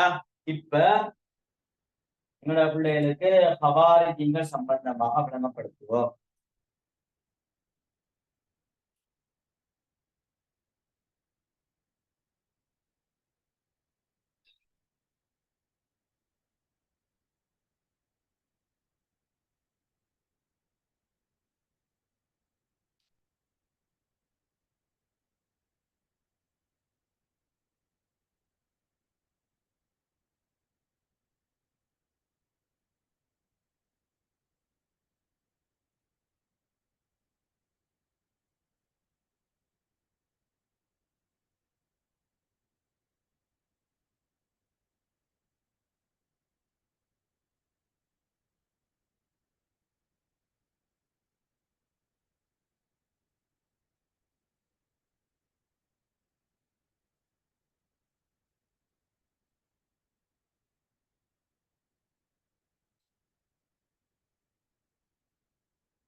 ரைட். ஓகே பிள்ளைகளா. ரைட். இப்ப பிள்ளைகள் ஹவாரிஜிகள் சம்பந்தமாகவும் அவங்களுடைய கொள்கைகள் சம்பந்தமாகவும் நாங்க இன்றைக்கு பிள்ளைகள் பார்த்து பிடிப்போம். இன்ஷா அல்லாஹ் அடுத்த கிளாஸ்ல ஷியாக்களையும் மூத்தசிலாக்களையும் முழுமையாக விளங்கப்படுத்தினா இன்ஷா அல்லாஹ் நாங்க அகீதாவுக்கு முரணான சிந்தனை பிரிவு சம்பந்தமான ஒரு முழுமையான விளக்கத்தை நாங்க விளங்கிக் கொள்ளலாம். இதுல பிள்ளைகள் இந்த ஹவாரிஜி பொதுவாக பிள்ளை ஷியாக்களும் ஹவாரிஜிகளும் உருவாகிறதுக்கு ஒரு பிரதான காரணியாக இருந்தது சிஃபீன் யுத்தம். சரிதா பிள்ளைகள்? சிஃபீன் யுத்தம். சரிதா பிள்ளை? சிஃபீன் யுத்தம். அப்ப அந்த சிஃபீன் யுத்தம் எப்படி நடக்குதுன்னா உங்களுக்கு தெரியும். ஏன்னா உஸ்மான் அலி அவங்க கொலை செய்யப்படுறாங்க. நல்லா ஞாபகம் வச்சுக்கணுமா? உஸ்மான் அலி அவர்கள் கிளர்ச்சிக்காரர்களால் கொலை செய்யப்பட்டார்கள். உஸ்மான் அலி அவர்கள் கிளர்ச்சிக்காரர்கள், அதாவது அப்துல்லாஹ் இப்னு சபாவுடைய செயற்பாடான கிளர்ச்சிக்காரர்களால் உஸ்மான் அலி அவர்கள் கொலை செய்யப்பட்டார்கள். கொலை செய்யப்பட்ட உடனே இப்ப பிள்ளைகள் முஆவியா யாருன்னா உஸ்மான் அலியுடைய பரம்பரை. உஸ்மான் அலியுடைய பரம்பரை. உதாரணமாக அப்துல் மனாஃபுக்கு 2 பிள்ளை.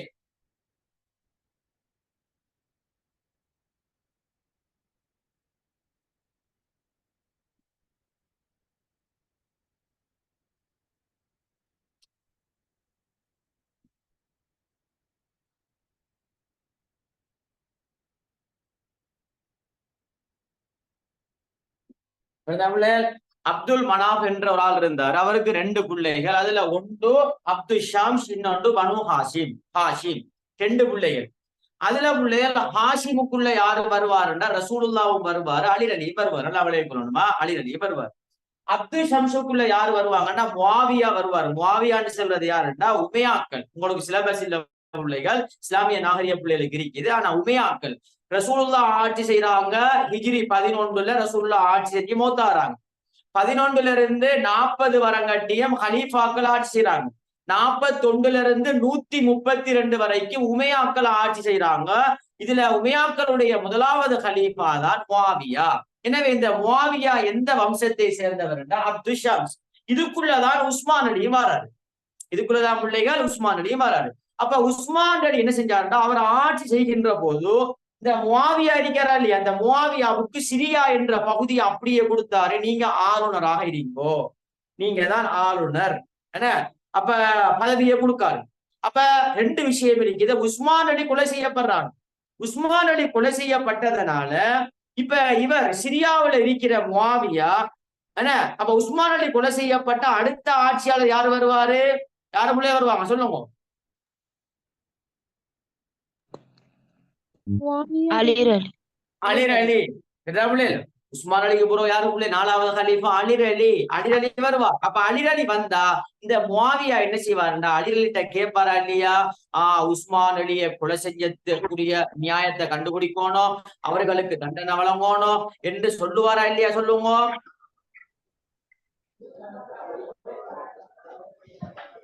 சொல்லுவாரா இல்லையா? சொல்லுவார். ஏன் சொல்லுவாருன்னா ஒன்று இவருடைய குடும்பம், இவருடைய பரம்பரையை சேர்ந்தவர். 2வது உஸ்மான் அலி அவர்கள் சிரியாவை முழுமையாக கொடுத்ததா இல்லையா பிள்ளைகள்? ஆளுநர் பதவியை கொடுத்தாரா இல்லையா உஸ்மான் அலி? சொல்லுங்க. கொடுத்தாரு. அதனால உஸ்மான் அலி கொலை செய்யப்பட்ட உடனே இப்ப முஆவியார் என்ன செய்யறாருண்டா அலி அலிக்கு ஒரு கடிதம் எழுதுகிறார். அலி அலி அவர்களே, நீங்கள் உடனடியாக என்ன செய்யணும்டா உஸ்மான் அலி அவர்களை கொலை செய்தவர்களுக்கு தண்டனை வழங்க வேண்டும், ஒரு நியாயம் ஒன்று காண வேண்டும் என்று ஒரு கடிதம் எழுதுகிறார். இப்ப நல்லா இந்த அப்துல்லாஹ் இப்னு சபாவ் இறைச்சல் அடிக்காம அவங்களுக்கும் இறைச்சல் அடிக்க மைக் ஓஃப் ஆக்கியா பிள்ளை? மைக் ஓஃப் ஆக்கியா? ரைட். அகீதா ஓகே. ஓகே இப்ப கிளியர் பிள்ளைல. ரைட். அப்ப நல்லா விளையாடும். இப்ப அப்துல்லாஹ் இப்னு சபாவும் அந்த டீமும் இருக்காங்களே, இவங்க யாருக்கு சார்பானாக்கள்னா அலி அலிக்கு சார்பானவர்கள். யாருக்கு சார்பானவர்கள்? அலி அலிக்கு சார்பான டீம் பிள்ளைல. யாரு? அப்துல்லாஹ் இப்னு சபாவும் அந்த டீமும் யாருக்கு சார்புண்டா அலி அலிக்கு சார்பு. ஏன்னா இவங்களாலதான் உஸ்மான் அலி கொலை செய்யப்பட்டு நல்லவளே யாரு? அப்துல்லாஹ் இப்னு சபாவும் அந்த டீமால தான் உஸ்மான் அலி கொலை செய்யப்பட்டு. அப்ப இந்த டீம் யாருக்கு சார்பானவர்கள்டா அலி அலிய ஆட்சிக்கு கொண்டு வரணும், ரசூலுல்லாஹ் அந்த குடும்பம் அலி அலிய ஆட்சிக்கு கொண்டு வரணும் என்பதற்காக வேண்டி திட்டம் தீட்டி உஸ்மான் அலியை கொலை செஞ்சு அலி அலிய ஆட்சிக்கு கொண்டு வந்தார்கள். இப்ப அப்துல்லாஹ் இப்னு சபாவும் அந்த டீமும் யாருக்கு சார்பானவர்கள் சொல்லுங்க? அலிர் அலி அலிர் அலி அவர்களுக்கு. இப்ப முஆவியா கடிதம் எழுதுகிறார் யாருக்கு? அலிர் அலிக்கு. உடனடியாக நீங்க என்ன செய்யணும்டா, அந்த டீம் அகீதா மைக்கோன் பண்ணுங்கம்மா. அகீதா மைக்கோன் பண்ணுங்க. நான் பேசுறது கிளியர் இல்லையாம சொல்லுங்க. அகீதா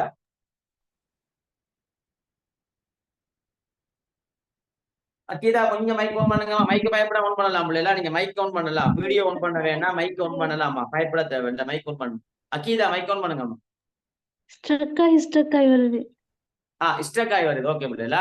இப்ப பேசுறதுலங்கம்மா இப்ப ஓகேயாமா? உங்களோட ஏரியாவில பிரச்சனை இருக்குமா? இப்ப ஓகேயா? ரைட். பயப்படா மைக் ஆன் பண்ணுங்க முடியல. பயப்பட தேவையில்லை, மைக் ஆன் பண்றதுக்கு பயப்படவே தேவையில்லை. பக்கத்துல இருக்கிற வீடியோ ஆன் பண்ண வேண்டாம், மைக்க பக்கத்துல அழகா செய்யுங்க, ஆன் பண்ணி பேசலாம். ஒரு பிரச்சனையும் இல்லை உள்ளேல, ஒரு பிரச்சனையும் இல்லை. ரைட். இப்ப பிள்ளைகள் முஆவியா என்ன செய்யறாங்க? உஸ்மான் அலி கொலை செய்யப்பட்ட ஒரு கடிதம் எழுதுகிறார் அலி அலிக்கு. உடனடியாக நீங்க உஸ்மான் அலி அவர்களை கொலை செய்தவர்களை உடனடியாக தண்டிக்க வேண்டும் என்று. இப்ப அலி அலிக்கு கடிதம் வருது, பாக்காரு. அலி அலி என்ன செஞ்சாருன்னா, இப்ப இவரு கேட்டது நியாயம்தான், ஆனா அலி அலி எடுத்த முடிவும் நியாயமான முடிவு. என்னன்னா, அலி அலி உடனடியாக அவர்களை தண்டிக்கவில்லை. அப்ப நீங்க யோசிப்பீங்க, ஏன் அலி அலி உடனடியாக தண்டிக்கல? உஸ்மான் அலி ஒரு சுவர்க்கத்துக்கு நன்மாராயம் சொல்லப்பட்ட ஒரு ஹலீஃபா கொலை செய்யப்பட்டிருக்காரு. அப்ப அலி அலி கட்டாயம் என்ன செய்யணும்? தண்டிக்கணுமா இல்லையா? ஏன் பிள்ளைகள் தண்டிக்கல சொல்லுங்க? ஏன் தண்டிக்கல? ஏன் தண்டிக்கல? இப்ப பிள்ளைகள் அலி அலி அப்துல்லாஹ் இப்னு சபாவையும் அந்த டீமையும் தண்டித்தால் அந்த டீம் யாருக்கு எதிராக மாறுவார்கள்? அலிர் அலி அவர்களுக்கு. அலிர் அலிக்கு எதிராக மாறினா இன்னும் பிரச்சனை. ஏற்கனவே பிரச்சனை நாட்டுல, உஸ்மான் அலி கொலை செய்யப்பட்ட பெரிய பிரச்சனை. இப்ப உடனடியாக முடிவெடுத்தா, சுடச்சுட முடிவெடுத்தா இப்ப பிரச்சனை கூடுமா குறையுமா? இன்னும் பிரச்சனை கூடுமா குறையுமா? கூடும்.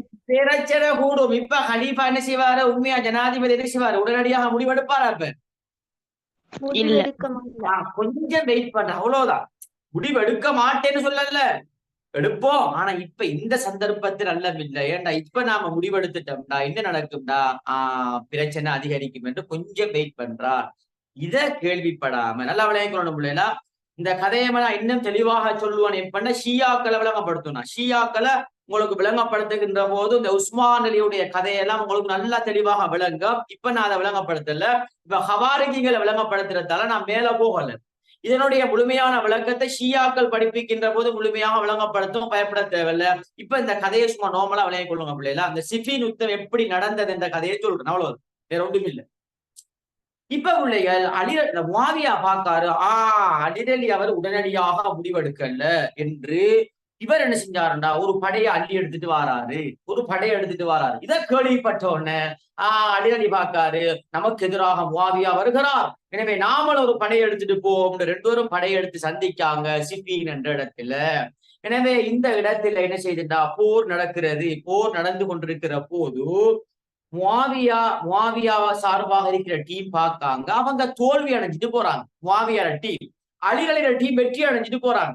இப்ப முஆவியார டீம் பார்க்காங்க, நாம தோல்வி அடைஞ்ச நல்லவில்லை. ஏனென்றா இதுக்கு பிறகு நாம தான் அடுத்த ஆட்சியை மேற்கொள்ள போறோம்.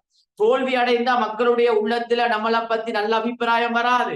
அதனால இந்த யுத்தத்தை நிறுத்த வேண்டும் என்ற ஒரு திட்டத்தை போடுகிறாங்க அவங்களோட டீம். அதனால என்ன செய்யறாங்கண்டா, ஒரு ஈட்டி முனையில குர்ஆனை உசத்தி காட்டுகிறார்கள். காட்டின உடனே இப்ப அலி அலிக்கு சார்பாக இருந்த மக்கள் பெரும்பான்மை சொல்றாங்க, இனி நாங்க யுத்தம் செய்ய மாட்டோம் என்று சொன்னார்கள். அலி அலிக்கு சார்பாக இருந்த பெரும்பான்மை ஈராக் மக்கள் நாங்க யுத்தம் செய்ய மாட்டோம் என்று சொன்னார்கள். அலி அலி சொன்னாரு, இல்ல யுத்தத்தை நீங்கள் தொடருங்கள், இது முஆவியாவுடைய தந்திரம், யுத்தத்தை தொடருங்கள் என்று சொன்ன போது அந்த மக்கள் கேட்கல, ஒரு பிடிவாதமாக இருந்தாங்க. இல்ல நாங்க யுத்தம் செய்ய மாட்டோம், முஆவியா குர்ஆனை உசத்தி காட்டி விட்டார், குர்ஆனுக்கு எதிராக நாங்க போர் செய்ய மாட்டோம் என்று ஒரு பிடிவாதமாக இருந்தார்கள். அதனால விரும்பியோ வெறுத்தோ விரும்பிய வெறுத்தோ என்ன செய்யுதுண்டா யுத்த சமாதானத்துக்கு போகிறது. எனவே தூமத்துல் ஜந்தல் என்ற இடத்துல ஒரு சமாதான குழுவை நியமிக்காங்க. அதுல அலிரலி சார்பாக அபு மூசா அல் அஷ்அரி அவர்களும் முஆவியா சார்பாக அம்ரு இப்னு ஆஸ் அலி அவர்களும் தூமத்துல் ஜந்தல் என்ற இடத்துல ஒரு சமாதான குழுவை நியமிக்காங்க. எனவே இங்க எங்களுக்கு கொஞ்சம் ஹெல்ப் பண்ணுங்க. ஹலோ போத்தேன் கிளாஸ் சரி ரைட். இப்ப பிள்ளைகள் இதான் கதை, இதான் கதை. இப்ப வாங்கோ பாடத்துக்கு. ரைட். இப்ப ஹவாரிஜிகள் சம்பந்தமாக சொல்ல போற பிள்ளை தலைக்கெடுக்கணுமா? இப்ப பாருங்க, ஹவாரிஜிகள் என்றால் யார்? இந்த கதையை வச்சு கொள்ளுங்க பிள்ளைங்க, தலைக்க வச்சு கொள்ளுங்க. நான் கதையை விஷயம் விளையாண்டா கதை விளையாண்டா அப்படி சொல்லுங்க. கதை விளையாண்டா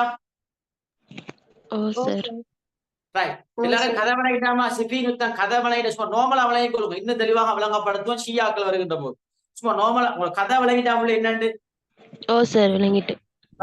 இப்ப நான் அந்த கதையை தலைக்க வச்சு கொள்ளுமோ. இப்ப ஹவாரிஜிகள் எப்படி தோற்றம் பெறுறாங்கன்ற விஷயத்த டச் பண்ணித்தாரேன் பாருங்க. இப்ப ஹவாரிஜிகள் என்றால் யார் என்று கேட்டா மொழி ரீதியான கருத்தரிசனம் ஹாரிஜ் என்ற சொல்லிலிருந்து பிறந்தது ஹவாரிஜ். ஹாரிஜினா என்ன? வெளியேறியவன். இதெல்லாம் உங்களுக்கு விளங்கு. நான் இப்ப விளங்கப்படுத்துகின்ற எப்படி வெளியேறியவன் என்று சொல்றது நேரடியான கருத்து. ஹாரிஜ் என்ற சொல்லிலிருந்து வந்தது ஹவாரிஜ். ஹாரிஜினா என்ன? வெளியேறியவன். எங்க வெளியேறினான்டா? இந்த அலிரலியை விட்டு வெளியேறி சென்றவர்கள் தான் ஹவாரிஜிகள். நல்லா விளங்கப்படுத்துவேன். இஸ்லாமிய பரிபாசையில் என்னண்டா, பாவம் செய்பவன் காபிராவான். அலிரலி பாவம் செய்து விட்டார், முஆவியா பாவம் செய்து விட்டார், உஸ்மான் அலி பாவம் செய்து விட்டார், இவங்க எல்லாம் காபிர். அப்படியே நாங்கள் தான் அவங்க ஹவாரிஜிகள். அப்ப ஹவாரிஜிகள் யாருண்டா? இஸ்லாமிய பரிபாசையில பாவம் செய்தவன் காபிராவான் என்ற கருத்தின் அடிப்படையில் பெரும்பான்மை முஸ்லிம் சமூகத்தை விட்டு பிரிந்து அதுக்கு எதிராக செயற்பட்டவர்கள் தான் ஹவாரிஜிகள். இந்த வரைவிலக்கணத்தை இன்னும் தெளிவாக விளங்கலாம். நான் இப்ப விளங்கப்படுத்துகின்ற போது உங்களுக்கு இன்னும் தெளிவாக விளங்கும். ஏன் வெளியேறி சென்றார்கள், ஏன் காபிர் என்று சொன்னார்கள் என்ற விஷயம் எல்லாம் தெளிவாக விளங்கும். இப்ப பிள்ளைகள் ஹவாரிஜிகளுடைய தோற்றம் இருக்க இல்லையா? தோற்றத்துக்கு பிரதான காரணம் இந்த சிஃபீன் யுத்தத்தின் விளைவாக 2 அகீதாவுக்கு முரணான சிந்தனை பிரிவு தோற்றம் பெற்றது. ஒன்று ஷியாக்கள், இன்னொன்று ஹவாரிஜிகள். இப்ப நாங்க ஹவாரிஜிகள் படிக்கமா இல்லையா? அப்ப ஷியாக்களுடைய தோற்றத்துக்கான முக்கியமான காரணி சிஃபீன் யுத்தம் என்பது முக்கியமான ஒரு காரணி. எப்படி காரணிண்டா இப்ப காரணத்தை சொல்லப்படும். இப்ப சிஃபீன் யுத்தம் சம்பந்தமாக உங்களுக்கு நோமலாக விளங்கப்படுத்திருக்கேன் பிள்ளைல. உங்களுக்கு தெளிவாகவே சொல்லிட்டேன். சிஃபீன் யுத்தம் சம்பந்தமா தெளிவாகவே சொல்லிட்டேன், கதையை சொல்லிட்டேன். இப்ப ஷோர்ட்டா என்ன சொல்றேன்? சிஃபீன் யுத்தம் தான் ஹவாரிஜிகள் தோற்றம் பெறது காரணம் என்று சொன்னேன். அப்ப எப்படி காரணம் சேர்ந்து உங்களுக்கு ஒரு கேள்வி வருமா இல்லையா? சிஃபீன் யுத்தத்துல கதையை சொன்னீங்க சார், காரணத்தை சொல்லலையே. இப்ப காரணத்தை சொல்ல பெற பாருங்க பிள்ளைகள். அலிரலி என்ன சொன்னாரு? யுத்தத்தை தொடருவோம் என்று சொன்னாரா இல்லையா? சொல்லுங்க. இப்ப எல்லாம் நேற்றுக்கொள்றீங்களா? அலிரலி சொன்னார் இது முஆவியாவுடைய தந்திரம், நாம யுத்தத்தை தொடருவோம் என்று சொன்னாரா இல்லையா? சொல்லுங்க. சொன்னார். தொடர்வோம் என்று சொன்ன போதோ அலிரலியுடைய கூட்டம் 2ஆக பிரிகிறது. இப்பதான் கதை. அலிரலியுடைய கூட்டம் 2ஆக பிரிகிறது.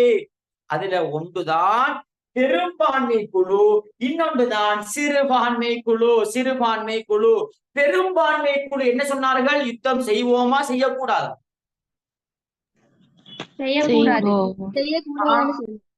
பெரும்பான்மை குழு யுத்தம் செய்வோமா செய்யக்கூடாதுன்னு சொன்னாங்களா?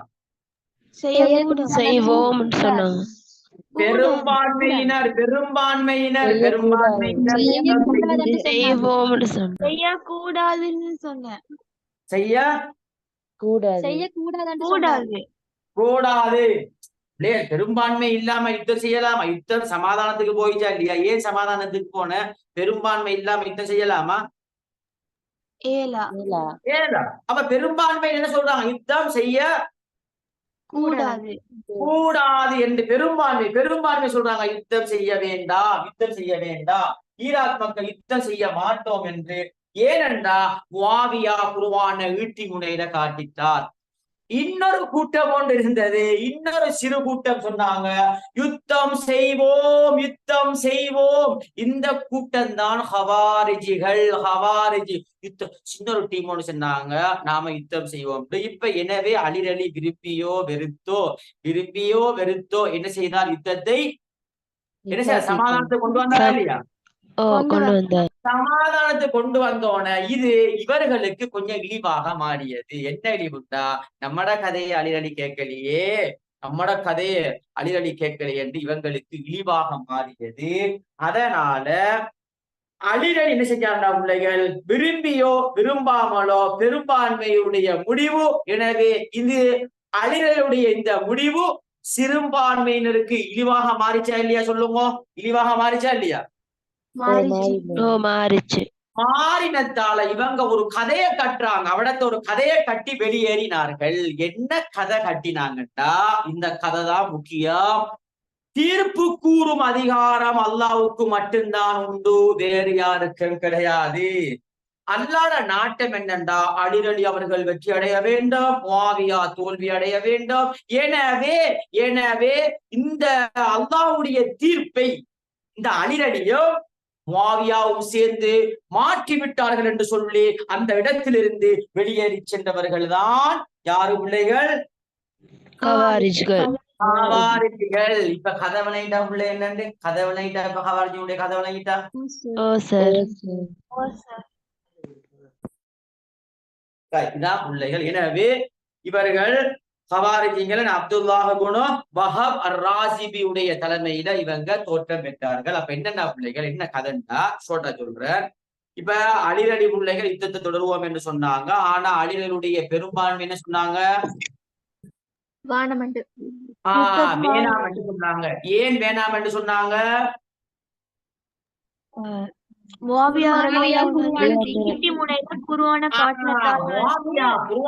காட்டிட்டார், இனி நாங்க போர் செய்ய மாட்டோம். எனவே விரும்பியோ வெறுத்தோ பெரும்பான்மை இல்லாம போர் செய்யலாமா? அப்ப அலிரலி இப்ப பெரும்பான்மை இல்லாம யுத்தம் செஞ்சா கன்ஃபார்மா தோல்விதான். அப்ப அலிரலி சமாதானத்துக்கு போவாரா இல்லையா? சமாதானத்துக்கு போவார். எனவே சமாதானத்துக்கு போனார். ஆனா இவங்க இப்ப பிரச்சனைப்படுத்துறாங்க. என்னண்டா, சிறுபான்மையினர் கதையை கட்டுறாங்க, அக்கீதா அல்லாஹ். உதாரணமாக பிள்ளைகள், இப்ப உதாரணமாக நாம் ஒரு சுற்றுலான்னு போறோம். சுற்றுலான்னு போறோம். கதை என்ன சொல்றேன்னா, சுற்றுலான்னு. இப்ப நாளைக்கு நாம எல்லாரும் முடிவு செஞ்சாச்சு, நாளைக்கு நாங்க இன்ஷா அல்லாஹ் என்ன கொழும்புக்கு சுற்றுலா போறது. இப்ப பிள்ளைகள் ஸ்கூல்ல முடிவு செஞ்சிட்டாங்க, கொழும்புக்கு தான் நாங்க போறோம் நாளைக்கு. அப்ப சிலாக்கள் சொல்றாங்க, நாம என்ன செய்வோம், ஈஸ்டர்னுக்கு போவோம் என்று சொல்றாங்க. ஏன்னா ஈஸ்டர்ன் சைட்டுக்கு போவோம் என்று சொல்றாங்க. சிலாக்கள் சொல்றாங்க, இல்ல மேல் மாகாணத்துக்கு போவோம், கொழும்புக்கு. எனவே ஸ்கூலால முடிவு செஞ்சிருக்காங்க, நாம கொழும்புக்கே போவோம் என்று. அப்ப பிள்ளை ரெண்டு கருத்து எப்படி இருக்குமா இல்லையா? இதுல இந்த முடிவுல ஒரு சாரார் கொழும்பு, இன்னொரு சாரார் என்ன கிழக்கு மாகாணம் என்று சொல்லுவாங்க, இன்னொரு சாரார் மேல் மாகாணம் என்று சொல்லுவாங்க. அப்ப முடிவு எங்க போற? மேல் மாகாணத்துக்கு போற. ஸ்கூலால முடிவு செஞ்சாச்சு. இப்ப திடீர்ன மாதிரி இப்ப முடிவை மாத்தி இப்ப போறல்ல என்று முடிவை சொல்லியா? போறல்ல என்று முடிவை மாத்தியாச்சு. இப்ப நீங்க ஸ்கூல்ல சொல்லலாம், ஸ்கூல் பிரின்சிபல்ட்டா அல்லாஹ்வோட நாட்டம், நாளைக்கு நாங்க கொழும்புக்கு பிரயாணம் செய்ய வேண்டும் என்று அல்லாஹ்வுடைய நாடினார். எனவே இந்த அல்லாஹ்வுடைய தீர்ப்பை பிரின்சிபல் அதே மாதிரி ஆசிரியர்கள் எல்லாரும் சேர்ந்து அல்லாஹ்வுடைய தீர்ப்பை மாற்றி விட்டார்கள். எனவே நாங்கள் இவர்கள் ஸ்கூலை விட்டோம், நாங்கள் வெளியேறி செல்கிறோம் என்று போகலாமா பிள்ளைகள்? ஏலாது. முடிவு பிள்ளைகள் மேல் மாகாணத்துக்கு போவோம். இருந்தாலும் திடீர்னமாக்கி பிரின்சிபல் எல்லாரும் ஆலோசனை பண்ணி சொன்னாங்க, நாளைக்கு போறதில்ல. இப்ப நீங்க உங்களோட வகுப்பால அல்லாஹ்வுடைய நாட்டம், நாளைக்கு நாங்கள் மேல் மாகாணத்துக்கு போக வேண்டும் என்று அல்லாஹ் நாடினார். ஆனால் இந்த பிரின்சிபல்மாரும் சேர்ந்து, இந்த ஆசிரியர்மார்களும் சேர்ந்து இந்த அல்லாஹ்வுடைய முடிவை மாற்றி விட்டார்கள். எனவே நாங்கள் பாடசாலையில் இருந்து வெளியேறி செல்கிறோம் என்று வெளியேறலாமா? என்ன சொல்லுவோம்? இப்ப நாம் என்ன சொல்லுவோம்? நம்மட ஈமான் எப்படி சொல்லுவோம்? போகாட்டி என்ன சொல்லுவோம்? எல்லா நாடி வெரி குட் வெரி குட். அல்லாட நாட்டை ஏதோ நன்மை ஒன்று இருக்குது, அதனாலதான் நம்மள அல்லாஹ் தடை செஞ்சிருக்கிறான். சில டைம்ல நாளைக்கு உதாரணமாக அடுத்தண்டு மேல் மாகாணத்துல நீங்க போற இடத்துல ஏதோ ஒரு பிரச்சனை நடந்து ஏதோ பெரிய குழப்பம். இப்ப இன்னைக்கு ஸ்கூலுக்கு இருந்து என்ன சொல்லுவீங்க சொல்லுவோம்? அல்லாஹ்ல காப்பாத்தீர. நல்ல காலம் பெய்திரல அல்லா, நல்ல காலம் பெய்திரல போயிருந்தா நம்மளும் மாட்டி அல்லா பாதுகாத்துட்டான் அப்படி என்ன. அப்ப ஏதோ ஒரு விஷயம் நடந்தா ஏதோ ஒரு நன்மை ஒன்று இருக்கும், அதான் கலா கதிர். அப்படித்தான் ஏற்றுக்கொள்ளணுமே தவிர இவங்க சொன்னது என்னண்டா அப்படியான கருத்தை சொன்னாங்க, இஸ்லாத்துல இல்லாத கருத்தை சொன்னாங்க. அல்லாஹ் நாட்டம் என்னண்டா அலிரலி வெற்றி அடைய வேண்டும், முஆவியா தோல்வி அடைய வேண்டும். எனவே அலிரலி அவர்களும் முஆவியாவும் சேர்ந்து அல்லாஹ்வுடைய தீர்ப்பை மாற்றி விட்டார்கள். அதனால இவர்களிடமிருந்து நாங்க வெளியேறி செல்கிறோம். இப்ப பாருங்க வரைவிலக்கணத்தை. பாவம் செய்பவன் காபிராவான், அலிரலி பாவம் செஞ்சிட்டாரு, முஆவியா பாவம் செஞ்சிட்டாரு. அப்ப பெரும்பாவம் செய்பவன் காபிராவான் என்ற கருத்தின் அடிப்படையில் பெரும்பான்மை முஸ்லிம் சமூகத்தை விட்டு வெளியேறி சென்றவர்கள். இப்ப செட் ஆகுதா பிள்ளை சொல்லுவோம்?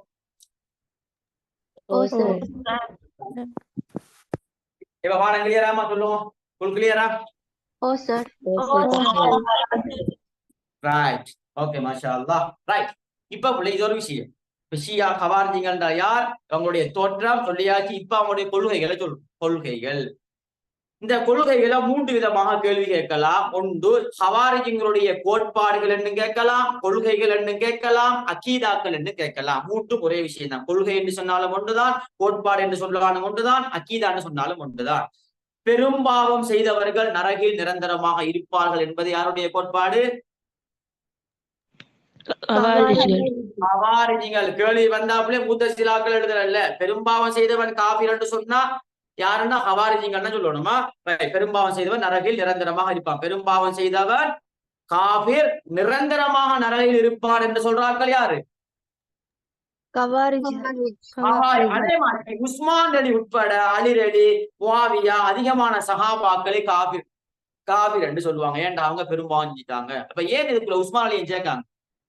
ஏன் உஸ்மான் அலியை சேர்க்காங்க?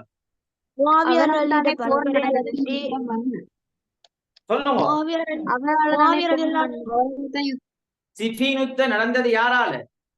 உஸ்மான் அலி கொலை செய்யப்பட்டதனால சிஃபீன் நடந்த. அப்ப நீங்களும் காபிர் தான் என்று இப்படி சொல்றார்கள் தான் ஹவாரிஜிங்கள். அதனாலதான் அவர்களை அக்கீதாவுக்கு முரணான சிந்தனை பிரிவு என்று சொல்றது. மறுமையில் அல்லாஹ்வை காண முடியும் என்பதை மறுப்பார்கள்.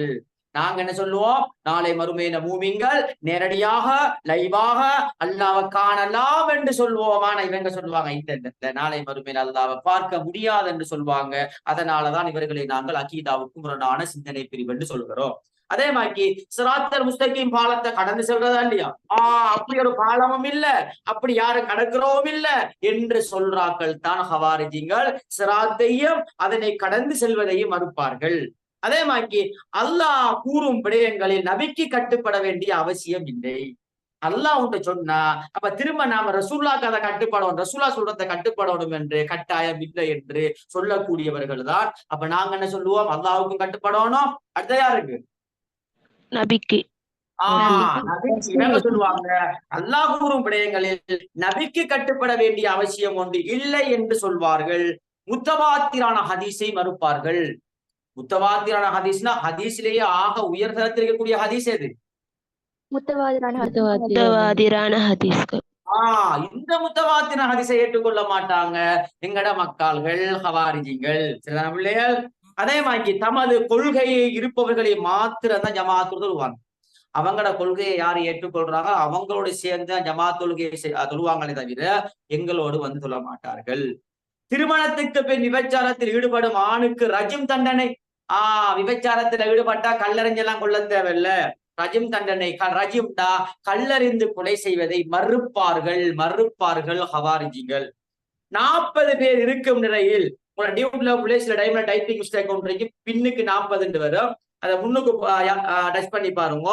40 பேர் இருக்கும் நிலையில் தவறிழைக்கும் தலைவனுக்கு எதிராக புரட்சியில் ஈடுபட வேண்டும். இஸ்லாத்துல புரட்சி இருக்குதா? புரட்சி செய்யணுமா? இல்ல. இஸ்லாம் புரட்சி போரை விரும்பக்கூடிய மார்க்கம் அல்ல.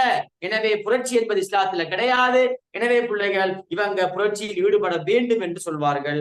அல்லாவின் பண்பை மறுப்பார்கள். அல்லாவுக்கு பண்பு இருக்குதா இல்லையா? சிபத்துக்கள், வாஜிபாத், முஸ்தஹிலாத், ஜாயிசாத் இதெல்லாம் மறுப்பார்கள். அதனாலதான் இவர்களை நாங்கள் எங்கட அக்கீதாவுக்கு புறனான சிந்தனை பிரிவு என்று சொல்றது. விளங்கிட்டா எங்கட பிள்ளைகளே? ஓ சார்.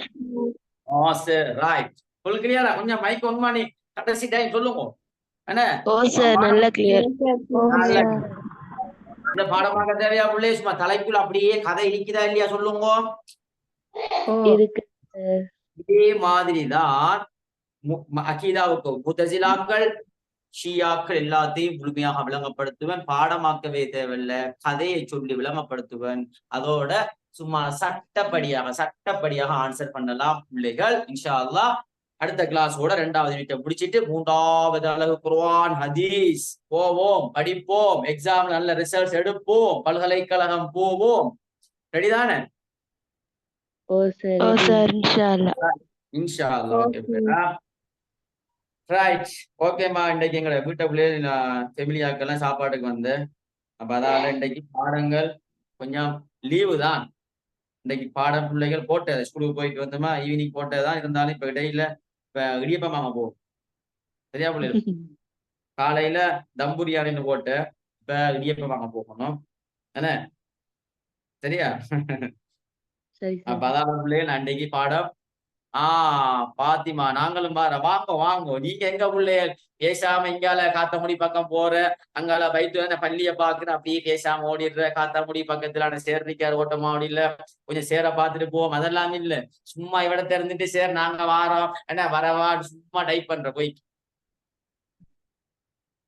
அப்படித்தானே? அப்படித்தானே பிள்ளை? நான் ஓட்டமாவடியை தாண்டி தான், ஓட்டமாவடியில இருந்து காத்தாமுடி பிள்ளைல கிட்டத்தட்ட ஒரு 35 கிலோமீட்டர். சரியா? இந்த ஊர்ல அந்த சமயா நேத்தம் அந்த இப்படிதான் எங்கட பிள்ளைகள் பேசாம ஆதல வாரு அங்கால படியே பார்த்துட்டு என்ன ஆனா பார்த்தா ஸ்டேட்டஸ்ல சும்மா அழகா பண்டிகை நின்ற மாதிரி இப்படி நின்று நல்ல அழகா ஒரு 4-5 பேர் அவங்கள ஃபெமிலியோட இப்படி நல்ல செல்ஃபி எடுத்து நல்லா போடும். என்ன நல்லா பள்ளியெல்லாம் போட்டு என்ன ரைட். சரியா பிள்ளை? போடுறதானே? ரைட். அப்ப நல்லா படிங்க அப்படி. இன்ஷா அல்லாஹ் வாங்க. இன்ஷா அல்லாஹ் நானும் வருவேன் பிள்ளைல. இன்ஷா அல்லாஹ் இப்ப டைம் தான் பிரச்சனை. இன்ஷா அல்லாஹ் எக்ஸாம் முடியட்டும். இன்ஷா அல்லாஹ் ஒவ்வொரு ஏரியாவுக்கு போகணும். இன்ஷா அல்லாஹ் இதான் பிள்ளைகள் நீங்களும் இன்ஷா அல்லாஹ் கட்டாயம் வாங்க. சரியா? சரி சார். சரிம்மா, அப்ப நான் இன்ஷா அல்லாஹ் பிள்ளைகள் இப்ப இடியப்பம் வாங்க. என்ன இடியப்ப ஆர்டர் பண்ணின பிள்ளைகள் என்ன ஒரு ஆள் போயிருக்குது, நானும் போய் பார்க்கணும். பார்த்துட்டு வருவாங்க. இப்ப அவங்க எங்கட பக்கத்து வீட்டுக்கு போயிருக்காங்க. இன்றைக்கு வெள்ளிக்கிழமான பிள்ளைகள் ஃபேமிலி எல்லாருக்கும் சாப்பாடு போட்டது. சரியா? எங்கட பிள்ளைகளுக்கும் போடுறதா? என்ன தம்புரியான்னு போடுற பிள்ளைகளா வாரதா? கட்டாயம் பாரு. அந்த எங்கட பிள்ளை மாஷா அல்லாஹ் பாடத்துல வயசு எல்லாம் வராது. சாப்பாட பத்தி எங்கட பிள்ளைகிட்ட பேசிட்டா மாஷா அல்லாஹ் சும்மா சட்டப்படியா வரும். என்ன ஆன்சர் என்ன வரதானே? ஓகே பிள்ளைகளா? ஓகே நல்லா படிங்க பிள்ளைகளா, நல்லா படிங்க பிள்ளைகள். என்ன நல்லா படிங்கம்மா. லேசான பாடம் பிள்ளைல. பாடம் எல்லாம் ஒரு கரைச்சலும் இல்லை. சும்மா அழகா போயிட்டே இருக்குமா. சும்மா A+ தான், A+ தான். பயப்பட வேண்டாம் இன்ஷா அல்லாஹ். சரியா?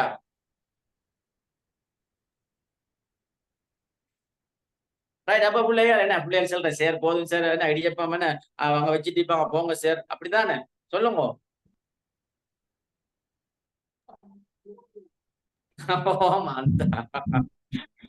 ரைட். என்னம்மா கொழும்புக்கு நுஸ்கியா பார்சல் அனுப்பட்டா வந்தா என்ன கொழும்புக்கு வாரத்துக்கு கிடையாது பார்சல் நாரி பேசி நுஸ்கியா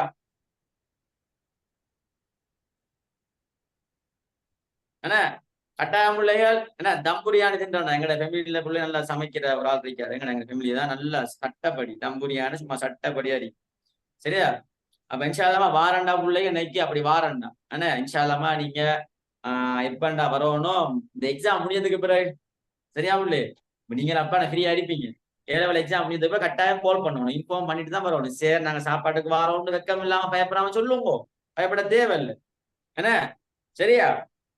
சாப்பாடு அடி பண்ணுங்க என்ன, நாங்க கொஞ்சம் பேர் வாரம் சார் என்று சொல்லுங்க, கொஞ்சம் பேர் வாரம்னு சொல்லுங்க. சரியா புள்ளே? என்ன அதுக்காக 2 பஸ் வாரம் இல்லையா? சரியா சரியா புள்ளே? என்ன அதுக்காக 2 பஸ் ஊர்ல எல்லாரும் எடுத்துட்டு வாங்க, சரி சாப்பாடு கூப்பிட்டாரு என்ன வாங்கோ எல்லாரும் 2 பஸ் பிடிச்சிட்டு வாரல்ல, சரியா? இன்ஷால்லாமா கட்டாயம் பிள்ளைகள் ஃபெமிலியா வாங்க பிள்ளைய, எத்தனை பேர் வாரண்டி இன்ஃபார்ம் பண்ணி இன்ஷால்லா வாங்க, நல்லா சாப்பிட்டு எல்லாம் போவோம், சரியா பிள்ளை? ரைட், இன்ஷால்லாமா சந்திப்போம். இன்ஷால்லா நீங்க என்ன எக்ஸாம் முடிய பிள்ளை, இன்ஷால்லா வாங்க எக்ஸாம் முடியும். இப்ப கொஞ்சம் நல்லா ஃபுல்லா பிஸி பிள்ளைல இது என்ன, எங்கட வீட்டு எங்க அம்மா வாப்பா என்ன எங்கட ஃபேமிலி எல்லாரும் கொடுத்தது. ரைட், ஓகே பிள்ளைல, அப்ப நான் போயிட்டு வராம சந்திப்போம் பிள்ளைல, பாருங்க சந்திப்போம் இன்ஷால்லா என்ன. ரைட், கோல் பாரு என்ன. ரைட், ஓகே பிள்ளைல, அப்ப சந்திப்போம். அஸ்ஸலாமு அலைக்கும் வரஹ்மத்துல்லாஹி வபரகாத்துஹு. ஹலோ இந்த வாரம் இல்ல நான் இப்ப போறேன் இந்த இடத்துக்கு வா.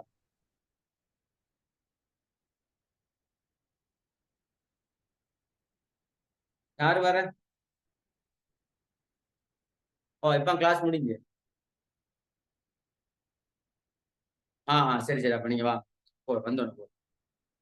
சரி சரி சரி பிள்ளை, நான் போயிட்டு வர முடியல என்ன, எங்க நல்லா ஊர்பலாக இருக்குது என்ன, போயிட்டு வர முடியல, பாய். சரி சார்.